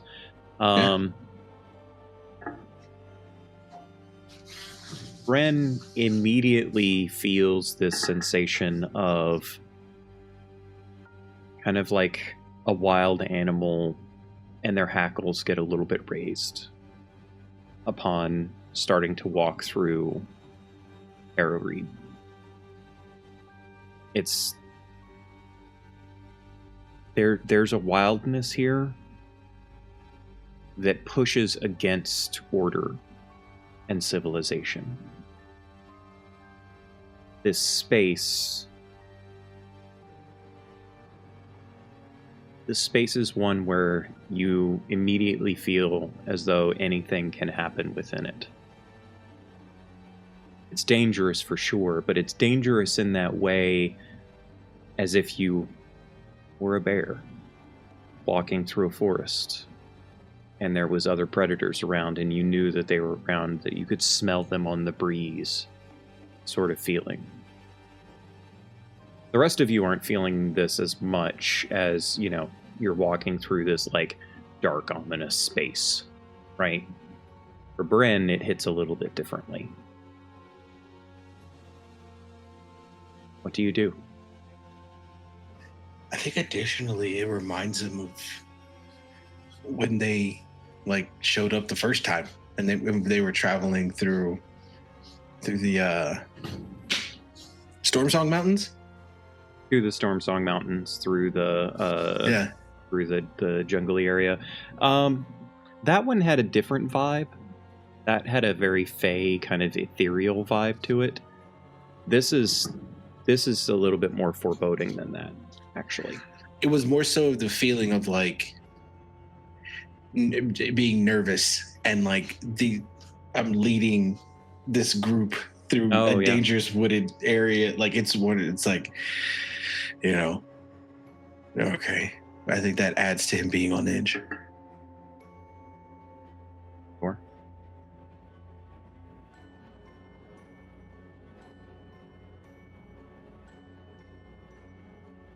As you continue walking, I'm assuming that you are headed for following the directions that leads to the temple ruins.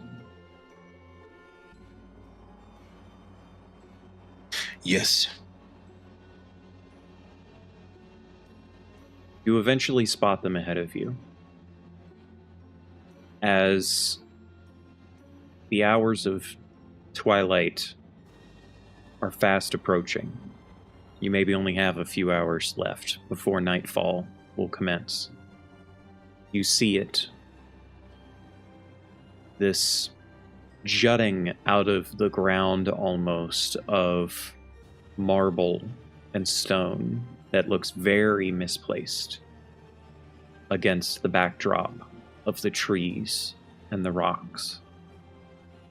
This momentary glimpse of some form of civilization so old and ancient. immediately in the surroundings of it, you can tell that nature seems to want to destroy this space.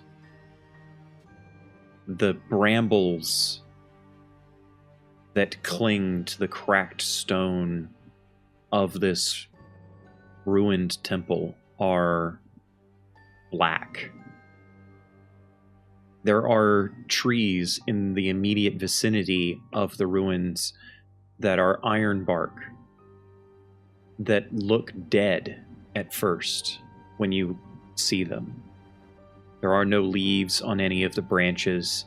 All of the branches twist and turn in gnarly different directions. Something about this temple is wrong. None of you can quite put your fingers on it yet.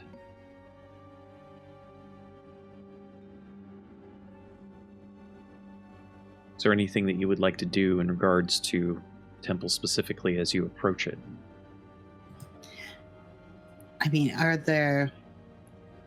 is this a case of the flora is dead and the fauna is absent? Like, is it quiet? Yeah, there's a bit of that going on. Probably, honestly, like, oh, yeah, I have my psychic blades. I'd honestly just be prepared for anything to jump out. As you manifest your blades, need for you to make a charisma saving throw, please. Okay.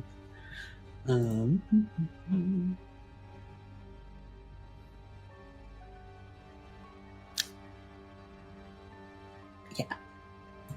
I'll start with a straight roll. That's a whole 13. Are you happy with that? I mean, I love something a little fun and terrible when that happens. Then just go with the 13. Yeah, I'll just go with a 13. Okay. You summon forth the psychic blades, and there's a rawness to them that you're not used to. Normally, when you summon them, they are very refined blades. They are implements of danger. And in this moment, they almost feel jagged. And there's almost like a dual image of them overlapped with each other that creates this kind of almost like ghostly effect. And in that ghostly effect, you see a red hue to the blades.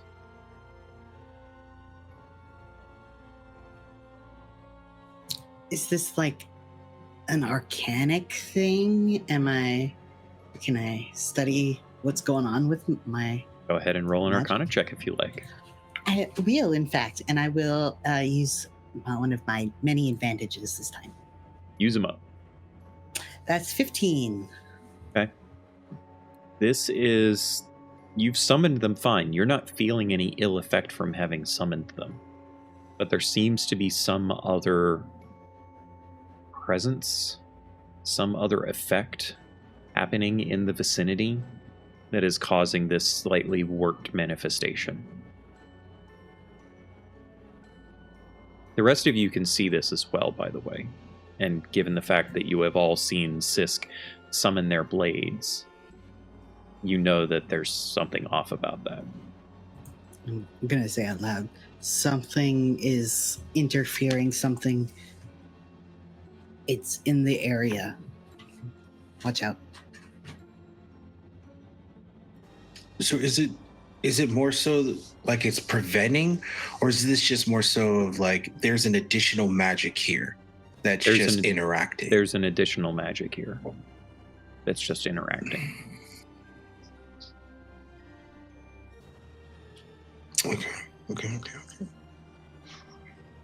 I'm going to hold off until we get to something more definitive and just kind of keep moving through the space. Devin, Beth, do you guys have anything to add here as you all step into the temple grounds?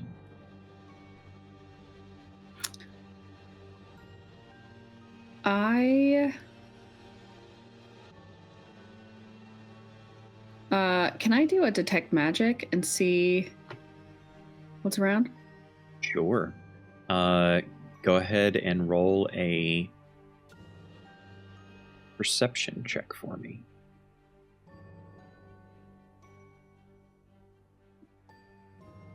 $18.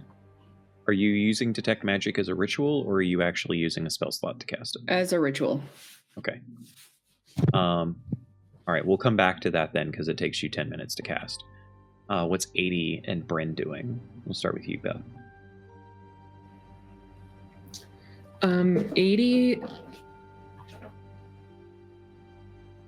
opens up her like emotion sense a little bit to try to see if she can feel any emotions that feel off, if there's anything. I mean, it helps her to kind of feel if anyone's around. Roll a charisma saving throw. Okay. 24. Yeah, you got a handle on it. You're a little bit shocked by the feeling of pain. There's a lingering aura of pain present here.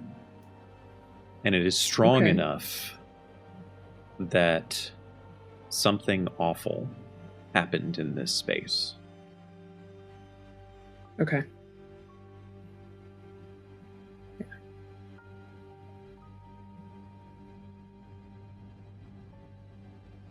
You got anything for me, Ian? No, because, I mean, my initial thought is to toss out a wild dispel magic, but I don't think it's going to land. Like, I feel like it's not going to land. You don't have any definitive target to use, and so you would be using it kind of on an area. Yeah. And so, yeah, until you can definitively know something, that's probably not going to do much right now. Yeah, that's where I'm staying with that. But it's up here. All right. What was the perception check for Mira? 18. You go through the ritual of summoning forth the arcana to detect other arcana. Your eyes gloss over with that magic, the sheen reflecting, and everything around you alights. But it alights in a way that tells you that the magic here is almost dormant. It's like it's lingering after however long it's been since anyone had activated it. You haven't activated anything yet, but you can see the tendrils of Arcana kind of floating in the space. You are tempted, in fact, to reach out with one hand and pluck at a couple of those arcanic strings and activate it, just to see what would happen. But you don't. You know better. And as you are looking around, you also see a very obvious aura of illusion covering one segment of stone inside of the ruins.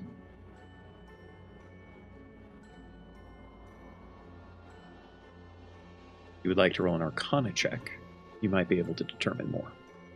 I would like to. Nope. I'm going to use an advantage.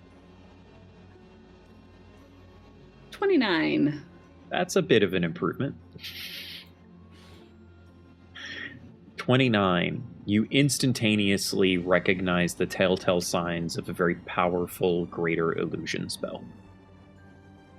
Whoever used it not only was able to cast such powerful magic as greater illusion, but also to make it permanent. And because you have perceived it, because you have recognized it for what it is, the illusion fades, but just for you.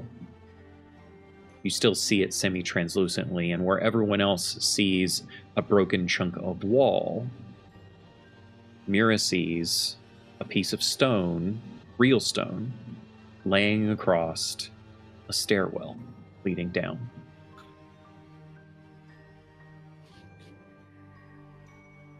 The stone is positioned in such a way that makes you think it's there to prevent random happenstance, someone falling into the stairs.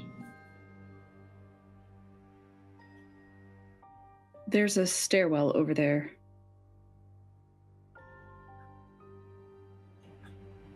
Over where?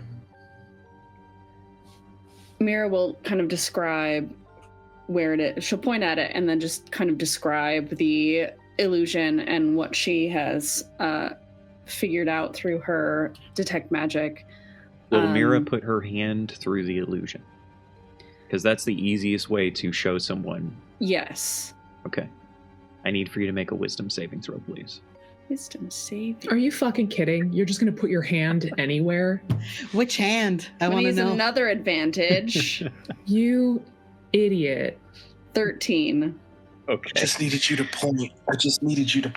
That's it. Just throw a rock or something for fuck's sake. Which hand? I'm gonna roll for it. All right. Odds are dominant. The injured hand. Evens are the other one. Okay, it's my other hand. The non-injured hand. You need to make an athletics check, please, and it will be at disadvantage because you are surprised.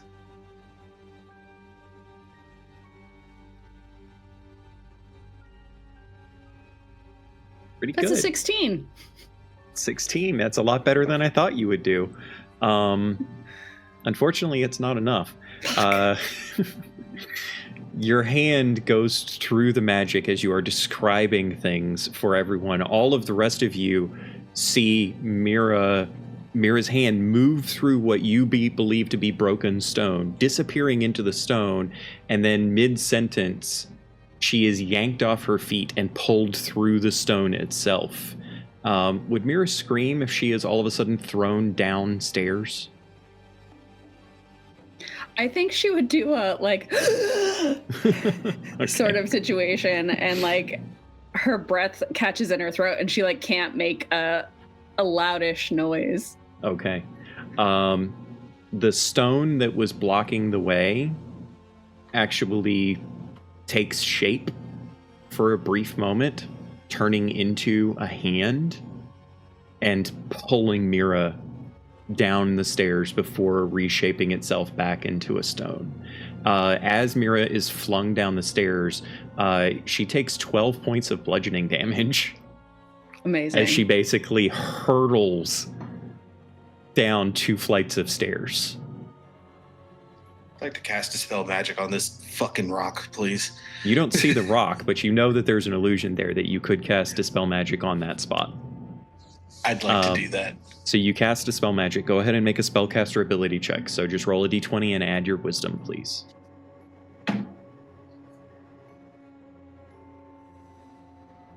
Why can't... Okay, there it is. I love how chat seems to think that it's your fault, Beth, that she does all of these things. I mean, to be fair to chat, it does seem like stuff that I would authorize, but no. 22? Yeah. Okay. 22. What? Actually, you tell me, Ian. What does Bren's magic look like as he summons this? What does it look like as he summons this Dispel Magic? He will also, just for you to add to your description, the Greater Illusion spell will get destroyed by this, and the rock will actually shrink down into like this pool of icky clay goo. Oh, that's great. I think what happens is that there is this force of like purple haze, but it's like, you know how like in old sci-fi movies when they want to show like a force push, it's got this wibbly wobbly type thing. It's that, but like purple. And then as everything sinks, or as the rock sinks down into like the icky pool, it's like, oh god, okay, all right. Do we jump in the pool? Like, do we see No. stairs? I'm Like, what saying do we that the rock turns into basically just Gotcha. like clay, liquidy clay in a pool beside the stairs. Yeah, it's that's what happens because it's very sudden, right? So it's like one of those things. It's and it turns into that. It's like, okay, and he just kind of goes down the stairs after that. Yeah, so you immediately start going down the stairs. There is no ill effect from you going down the stairs. They're a little bit slippery from the goo, but I'm going to say that you navigate it fine enough. You might slip and have to catch yourself a little bit. But down at the bottom of the stairs, in this darkened stairwell where the only light that you can see is detect magic's concentration, right? Deb? Detect magic's concentration, right? Yes. Yeah. Go ahead and make a Constitution saving throw. Mm-hmm.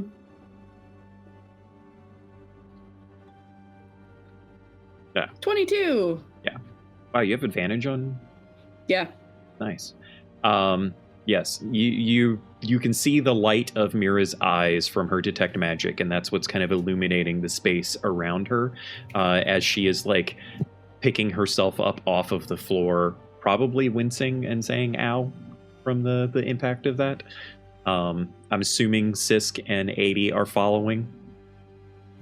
Of course. Just had to be sure. So yes, Bren, you make it to the bottom of the stairs. Feel free to interact. It's just hands on knees, kind of squat over a little bit. Like, I know you're standing, but he's just like, "What are you doing?" What?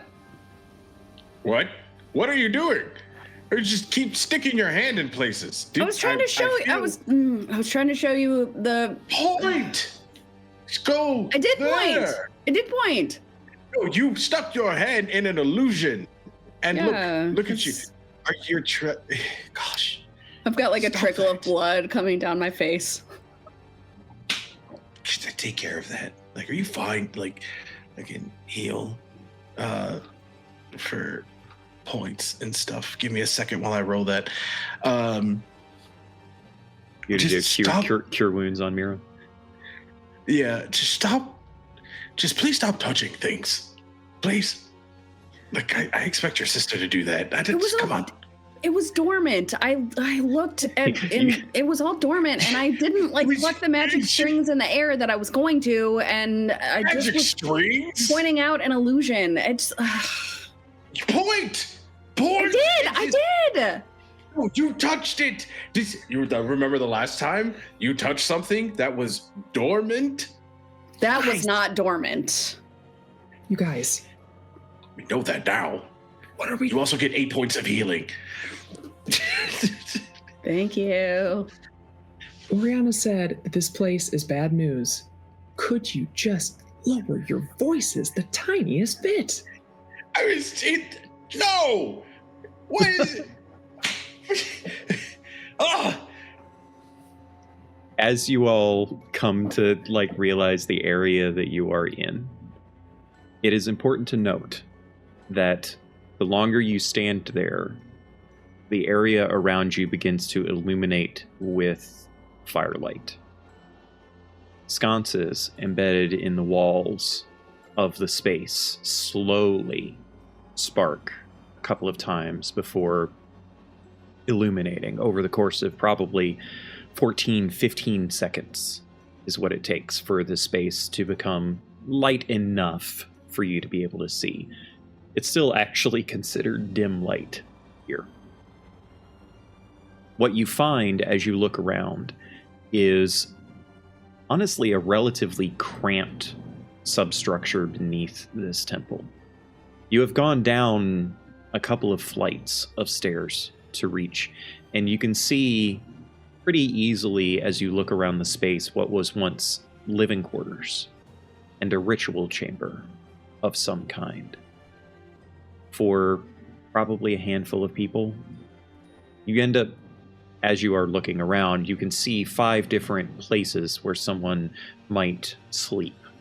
but it's not much more than cots or even pallets on the floor. The air is dry, stale. There's a faint scent of burnt oil and parchment, and there's a slightly metallic taste in the air. The space does not look like it's been lived in recently. I think, given what Bren understands of these sorts of things, at least a year has gone by since anyone was down here. The bedrolls are brittle, and you note very clearly that in the center of this space, in what I had previously mentioned as a kind of ritual chamber, there are 5 mats laid out around a fire pit in the middle.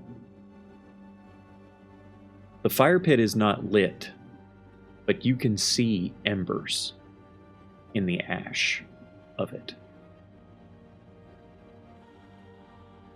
A breeze would probably light the couple of very, very dried log remnants that still sit within the pit itself. Off to one side, kind of furthest away from the stairs, you see a low wooden desk. It also looks charred in segments, partially burned. Where there would be drawers, you only see empty cavities, as if the drawers were never important enough to maybe keep, or maybe it was taken from somewhere. One of the legs is slightly broken, and the desk kind of leans into the corner in order to avoid falling down. Next to that desk, you see an ornamental brazier. You're not quite sure if it's brass or bronze. Doesn't really matter so much as what it looks like. This soot-black spiral of metal twisting through the air around a central pillar of pure blackened, stained metal until it crests at the top into a bowl, jagged and twisted with holes poked in various edges. It's as if whatever would be a light inside of it, the flames and ash drift down on the metal itself that holds it up. Opposite that horrifying-looking contraption of metal, you see a tall, upright mirror. The glass is so thoroughly blackened that it does not reflect light. It's almost as if the surface of it swallows reflection. You can see even that it is almost warped, as if heat has done it in at various times. You don't know how or why it sits upon that wall. There is no frame. There is no obvious way in which it is mounted, but there it sits, leaning, a foot off of the ground, and yet leaning against that wall. At the top of it, in careful, deliberate script, easily plain to see, blackened letters, "Obedience binds, even after the flame is gone."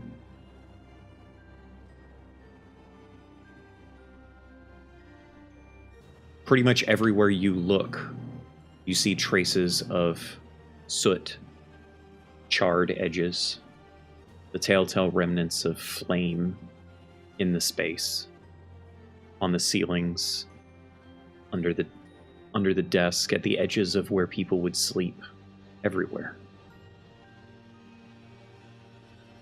But not everything is chaotic. in the area surrounding the rituals, the center ritual space, the scorches on the floor almost look deliberate, repeating, drawn in a way, as if you could wield flame like a paintbrush on the floor. The twists and turns, the patterns, they look like glyphs. They look like magic.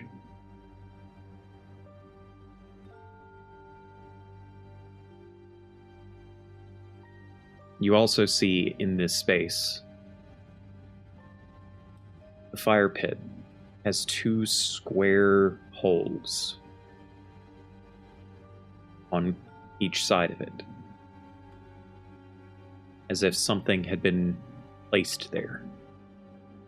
Something had been held in the flame.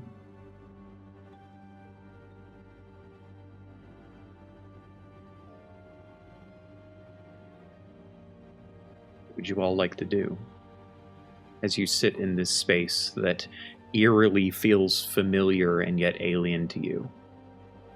Somehow you know the Kurakash were here. What do you do? Knowing that there was an illusion that she couldn't really see, that Mira ended up fucking touching and walking through, and trying I mean, she didn't to walk through as much, get yanked through, but... Okay, fair. But, you know... Ian, your face is talking again. I understand that this is a fantasy game, right? And we're all playing pretend, but still, like, part of me is just like, stop touching shit. But it's so fun. Have you noticed how easy it is for me to tempt Deb with these things? It's not hard. She's a touch the button person. It's great. Oh, brother. Okay, so 80 knows that there are things that she couldn't see before, and so she is like focusing her energies, making sure that she doesn't miss anything, and she doesn't really know that she's doing this intentionally, but I'm going to cast See Invisibility and just have that up so that she can just try to keep her senses open enough to see things that might otherwise be missed. Great. Go ahead and make a perception check for me. Okay.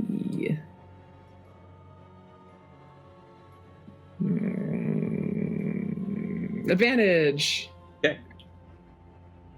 I had so many, I'm going to use them all in this one episode. You're on track.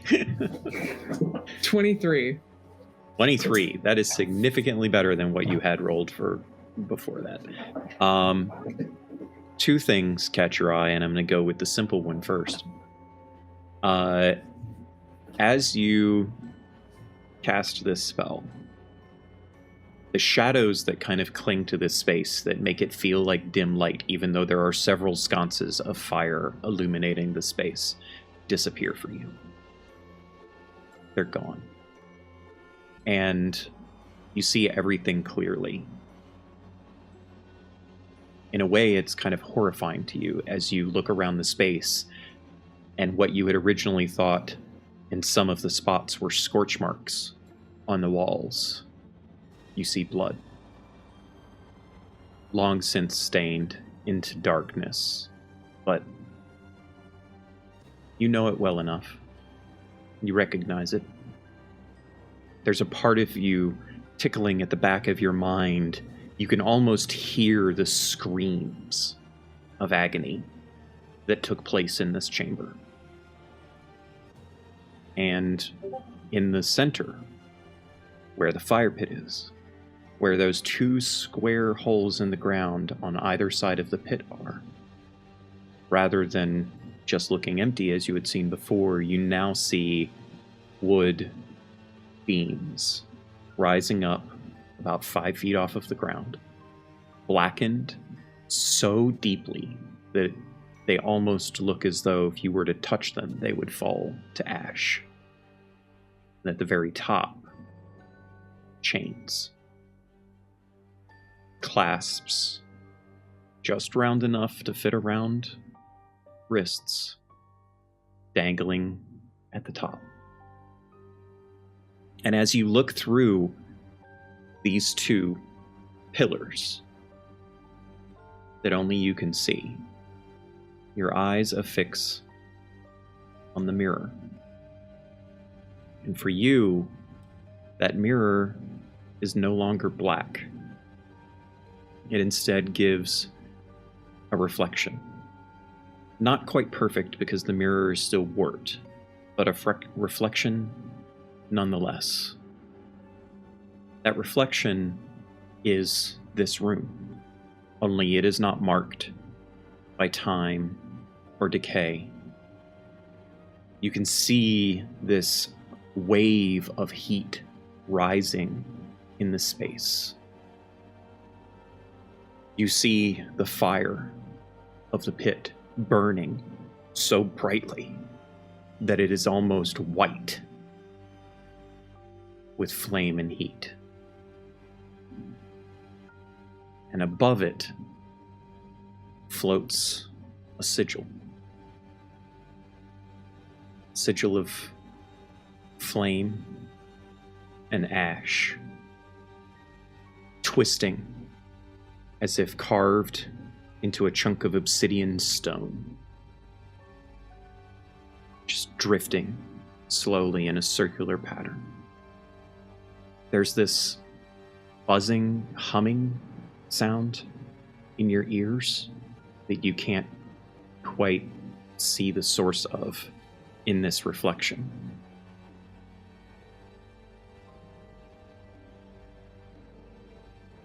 Surrounding the basin of this flame, where this rune floats, robed in black and crimson, you see 4 cultists. One of them is clearly Lorraine. You see a freshly burned scar upon her forehead, a runic mark. Somehow, you immediately think of it as the curse. As you're looking at her, though, it becomes apparent to you that she is not as at peace with all of this as perhaps the other 3 cultists are. There's a tension there. There's a resistance to it. She has not fully given over. And yet, she cannot stop. Each of the cultists pulls from the inner sleeve of their robe a darkened, jagged chunk of metal. Sharpened to a point, you see scorch marks and red flame etched in the chunks. These strange runes. One by one, they step forward and dig the metal into their hand before reaching out and placing the wound on the runic stone. Lorraine is the last to do it. And you hear a voice, even though you can't see the source of the voice, from off to the side. You hear the voice say, "It's all right. You can do this." And hesitantly, almost as if causing more pain to herself, she drives the metal spike into her hand, grimacing through the pain, not as welcoming of it as perhaps the others were, before pulling it out and placing her hand on the rune. And as she does, her expression changes. What was hesitancy, what was resistance, turns into ecstasy, turns into bliss as she succumbs fully to the curse.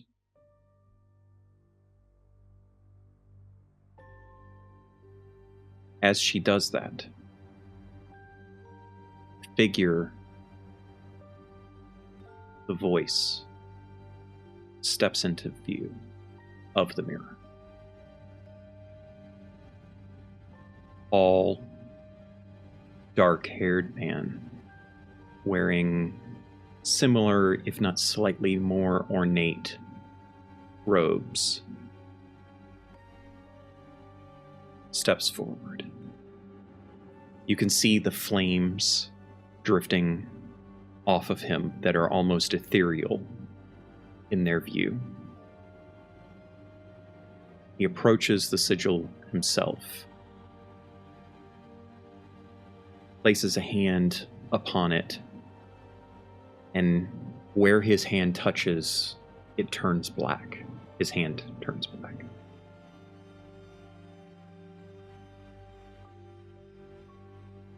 All of the cultists step away, and he pulls his hand back, and as he does so, this rune drifts out off of the obsidian.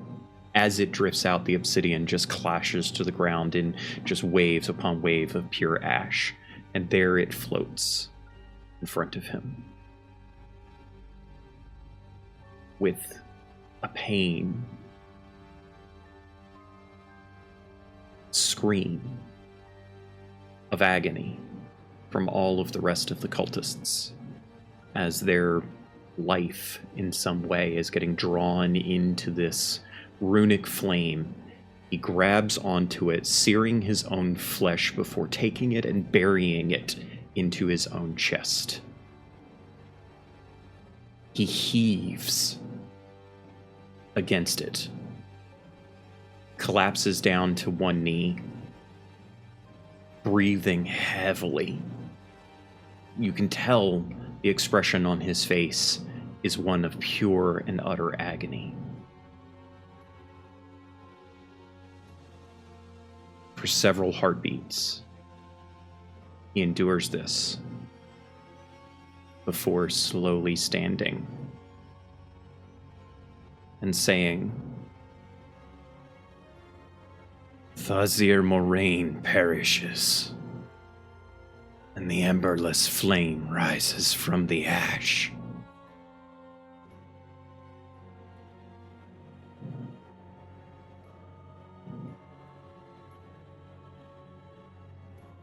For the rest of you, you all see 80 summon this magic that she has done before. And she just stares into the mirror, unmoving.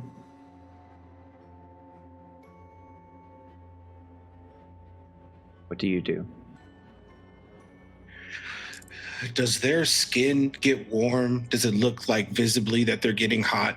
No. Or anything? No. Do they look like they're walking towards the mirror?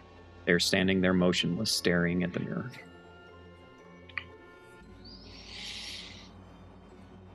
Okay, I grab 80's shoulder, kind of do the, hey. As you grab 80's shoulder, I need for you to make a dexterity saving throw, please.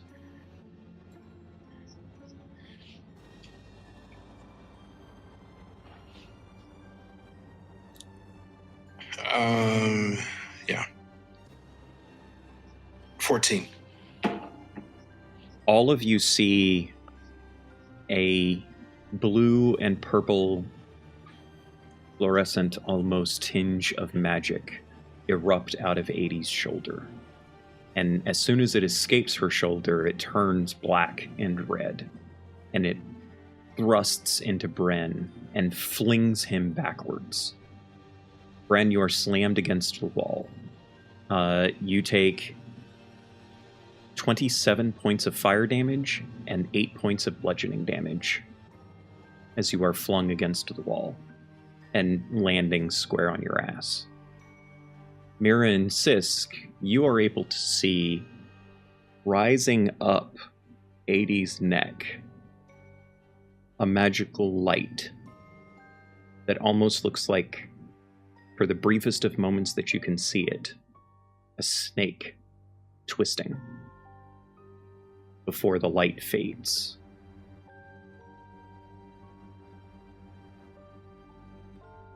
Bran is slightly disoriented. Effectively, he has a concussion. Not that that matters overly much in D&D mechanics, but effectively he has a concussion from that. Concussed. Here we go. Falling downstairs. Now I'm concussed. You see? All you had to do was point. We could. It would have been fine. What does Kay, what does Sisk do in response to all of this?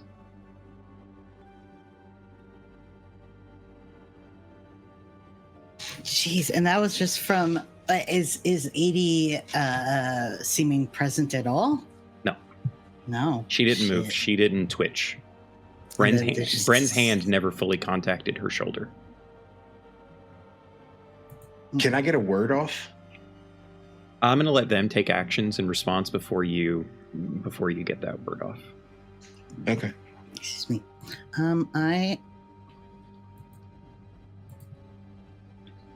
I am also going to try to tear 80 away, but I will cast Absorb Elements first on myself. Absorb Elements is a reaction spell, so you don't have to do it in advance. How are you trying to move 80? I think I'm just gonna straight up tackle her. Okay. I need for you to make, in this case, I need for you to make a strength saving throw. Okay, I will use one of my quickly dwindling advantages.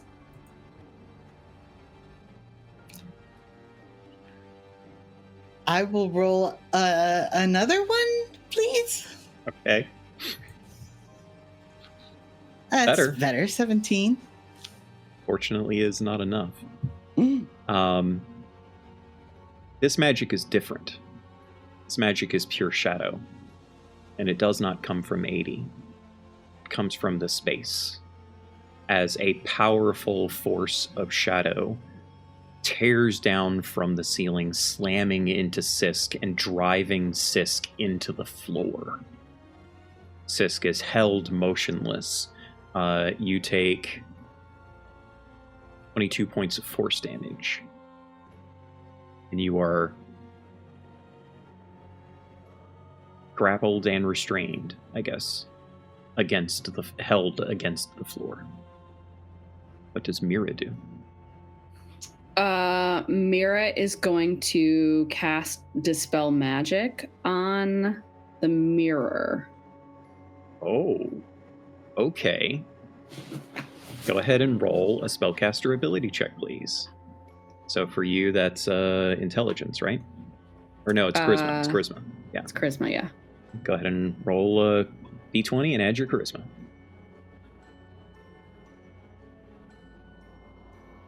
$17. Is that what you're going with? Nope.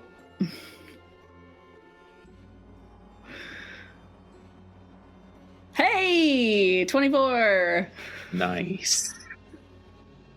Amazing.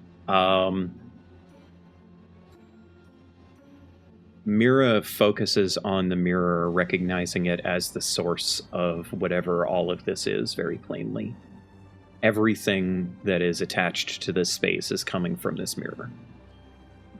As she summons forth these tendrils of unweaving, what does it look like as she flings them at the mirror and causes it to start fracturing and fragmenting? She, I think, is impacted a little bit by a number of things. So she's got, her power from Orlumis that is fairly pure white. She's got like a tendril of black in there from the damage she took. And then I think there's a little bit of like fire. You also have to add in how you use your wraps, because I didn't make you roll a sleight of hand check in order to bypass. So I'm going to say that you had to use your wraps in order to not have the somatic component. Sure. I think she sort of crosses her hands in front of her so the wraps touch each other, and she just sort of shoves the spell forward toward the mirror. And so as this spell moves forward through the space, you can all see the manifestation of the tendrils of magic meant to break the weave, to undo the threads of arcana. And they are alight with flame, as if something is attempting to burn them away to prevent them from succeeding at their goal. And as the tendrils, one by one, fragment against the mirror itself, causing a shattering, a crystalline break across the mirror almost instantaneously, there's a moment where all of you can see this image of Thazir Moraine, or as he is now known, the Emberless Flame, in the mirror. And you swear for that brief moment, the face turns and looks at you and smiles before it shatters into a million pieces in the room. Deb's the only one that can actually succeed at this. So 80 automatically is going to fail, Bren is automatically going to fail, and Sisk is automatically going to fail. So Mira, please make a dexterity saving throw. What? 8. That would be a failure. That tracks. Yeah. For all of us, just like... So you only end up taking 7 points of slashing damage from the shards that are flying through the space. However, all of you will take 41 points of force damage. Whoa. Question. Is it 7 plus 41? Uh-huh. I'm fucking out. Jeez, God dog it. Who is still conscious? Mira is. Okay. As soon as the mirror is destroyed, 80 gets just enough coherence to realize the shockwave is landing on her before she gets hit by the shockwave, and gets thrown up against the wall, basically landing just next to Bren. Mira is flung against the wall on the other side of Bren. Sisk gets like scattered limp form flung against Mira. All of you are basically on this in this pile of your own bodies on the ground next to each other on the opposite side from where the mirror was. Conveniently right near the stairs, but so Bren is unconscious. Sisk is unconscious. I'm going to say that both of you need to roll a death saving throw before either of the twins can act on you.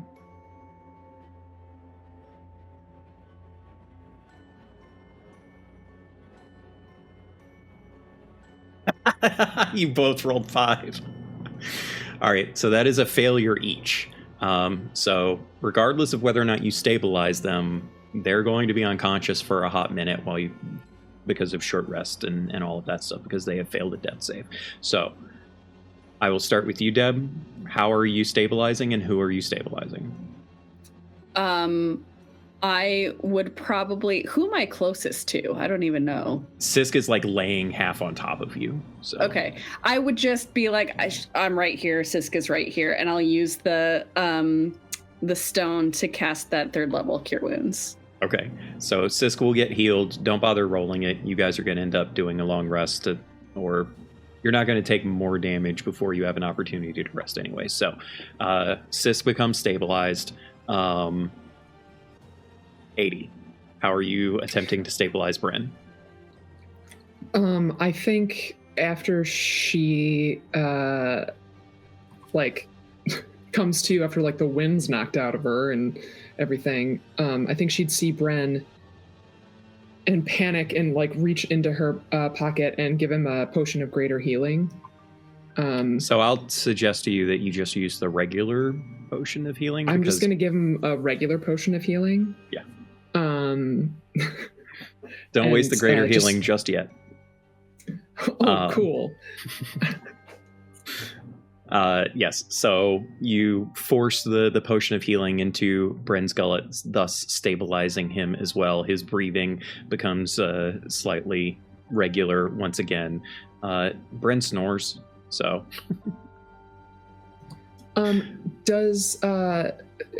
would 80 like have been aware of what happened?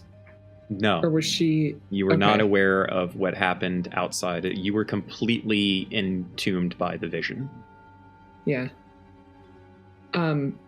She'll like look over to Mira. What the hell happened? They tried to help you. What do you mean? You were in a trance. I don't know. Something about the mirror was off, and they both tried to grab you, and I got blasted. By the mirror? No.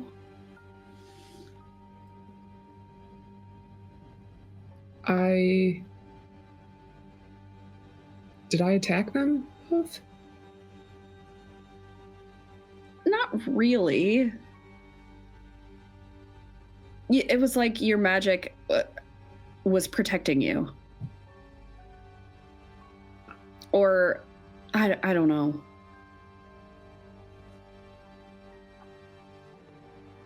Oh, God. And she's like thinking about the mirror and what she saw. And she sees her friends now in front of her. And I think she just sort of leans over and throws up.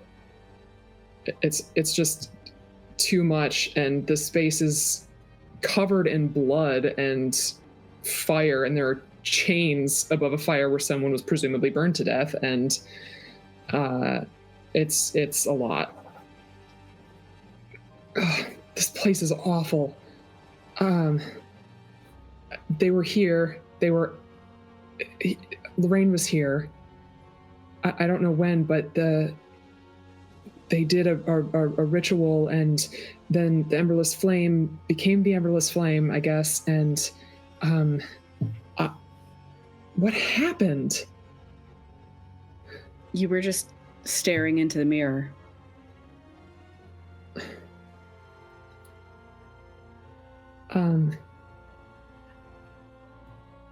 What do we do? Well, I think we wait for them to come too and get out of here.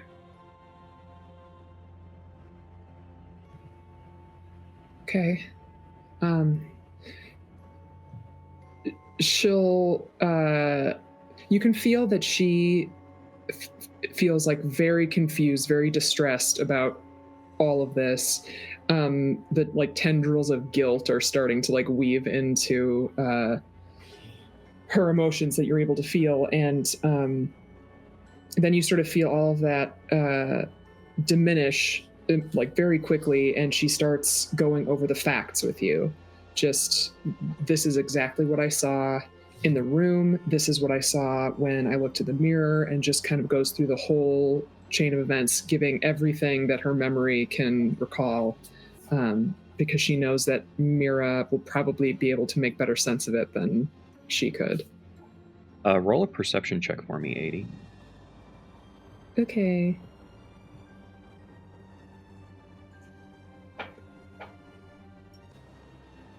$16.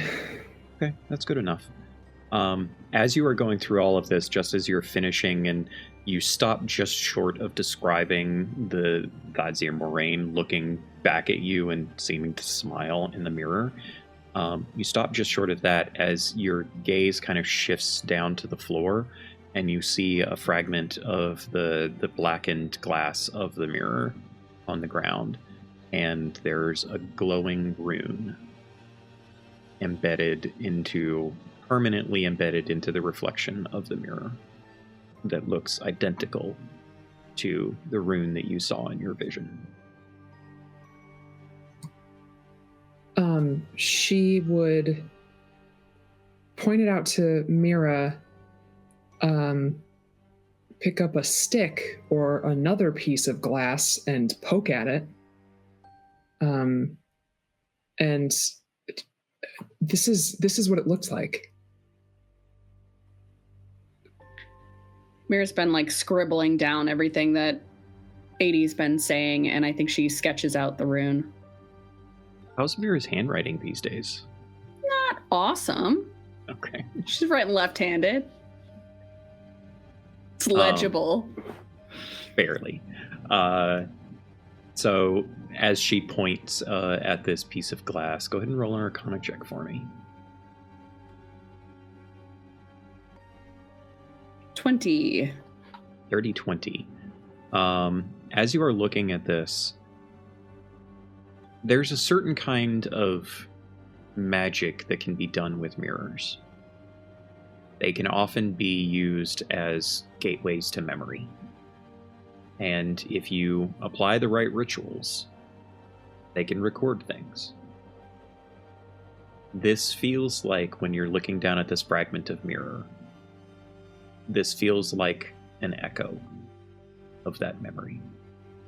There is something powerful and important about this rune, that it would survive the shattering that Mira did to the mirror. I want to use my mage hand and pick it up, and I assume Bran is still unconscious at this point. Yes. He cannot see that you are actually being smart about it for once. I assume that he carries the bag of holding with him. I have no idea who has the bag of holding.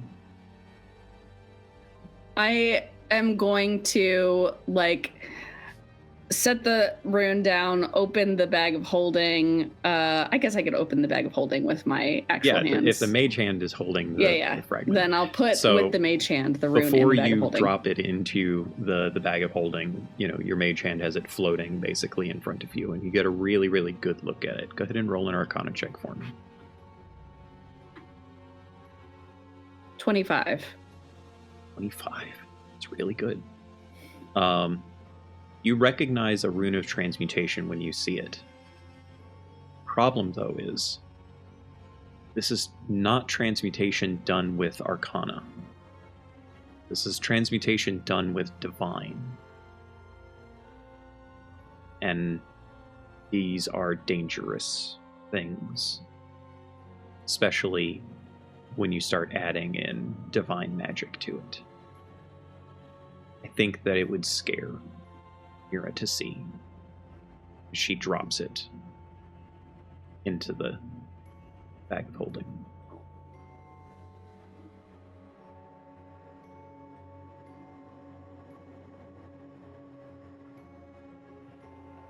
Okay, so we saw a bit of the ritual, I guess, but that doesn't... I don't think that helps us get any closer to Ren.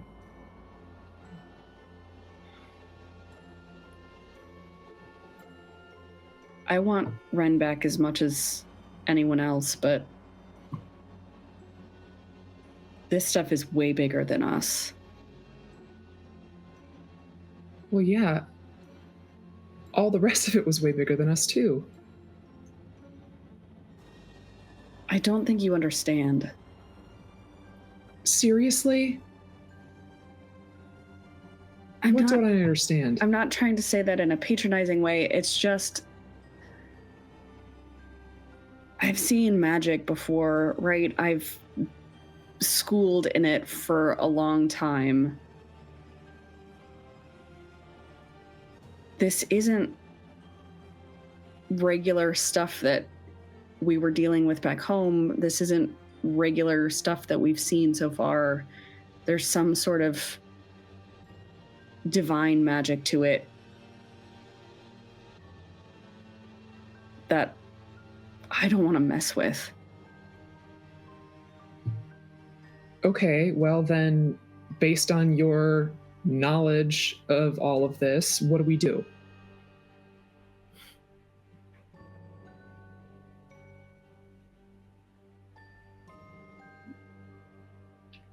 Honestly, the smart thing would be to cut our losses and run.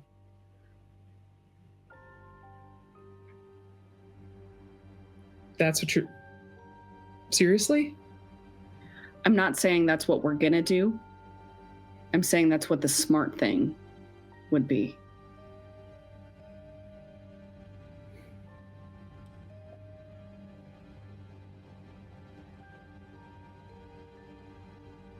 Well, I suppose we'll just see what Sisk and Bren have to say.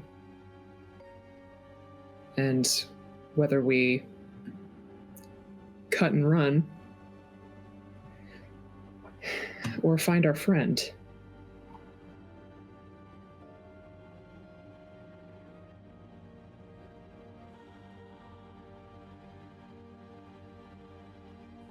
As the two of you sit there in silence, tending to your two friends that are stable but unconscious on the ground, 80 realizes there is one mild benefit that may have occurred from that explosion.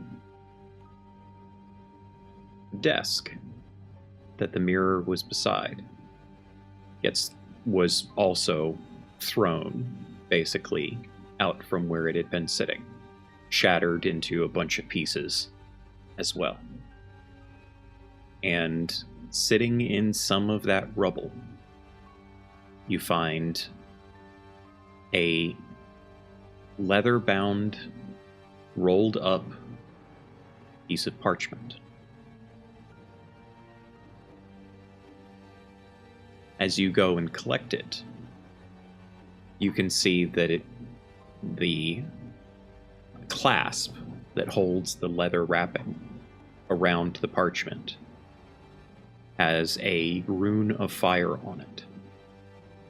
And we'll say, because you guys have done enough of this research already, that you would recognize it as a holy symbol sometimes attributed to various religions to Sombrius. And as you undo the clasp and unfurl parchment, you see a map. Decently detailed, torn in one corner, of Kuvalia. It's a good meter across. It's a good-sized map. And there are several locations marked with X's, a handful of locations marked with O's. And most everything is unlabeled for the additions of what those X's and O's might mean. But you see city names and territory names and different places on the map for like landscape markings and such. But there's one particular spot lying near the swamplands that you know to be Narujin, where there is an X and an O. And scribbled in the edge of the map, you read the words, "Tested. It held." And that's where we're going to call it tonight, ladies and gentlemen. Thank you so much for joining us this evening. It has been a ton of fun. I hope you enjoyed seeing all of this, the explosions and the like, and can't wait to continue telling this tale another night.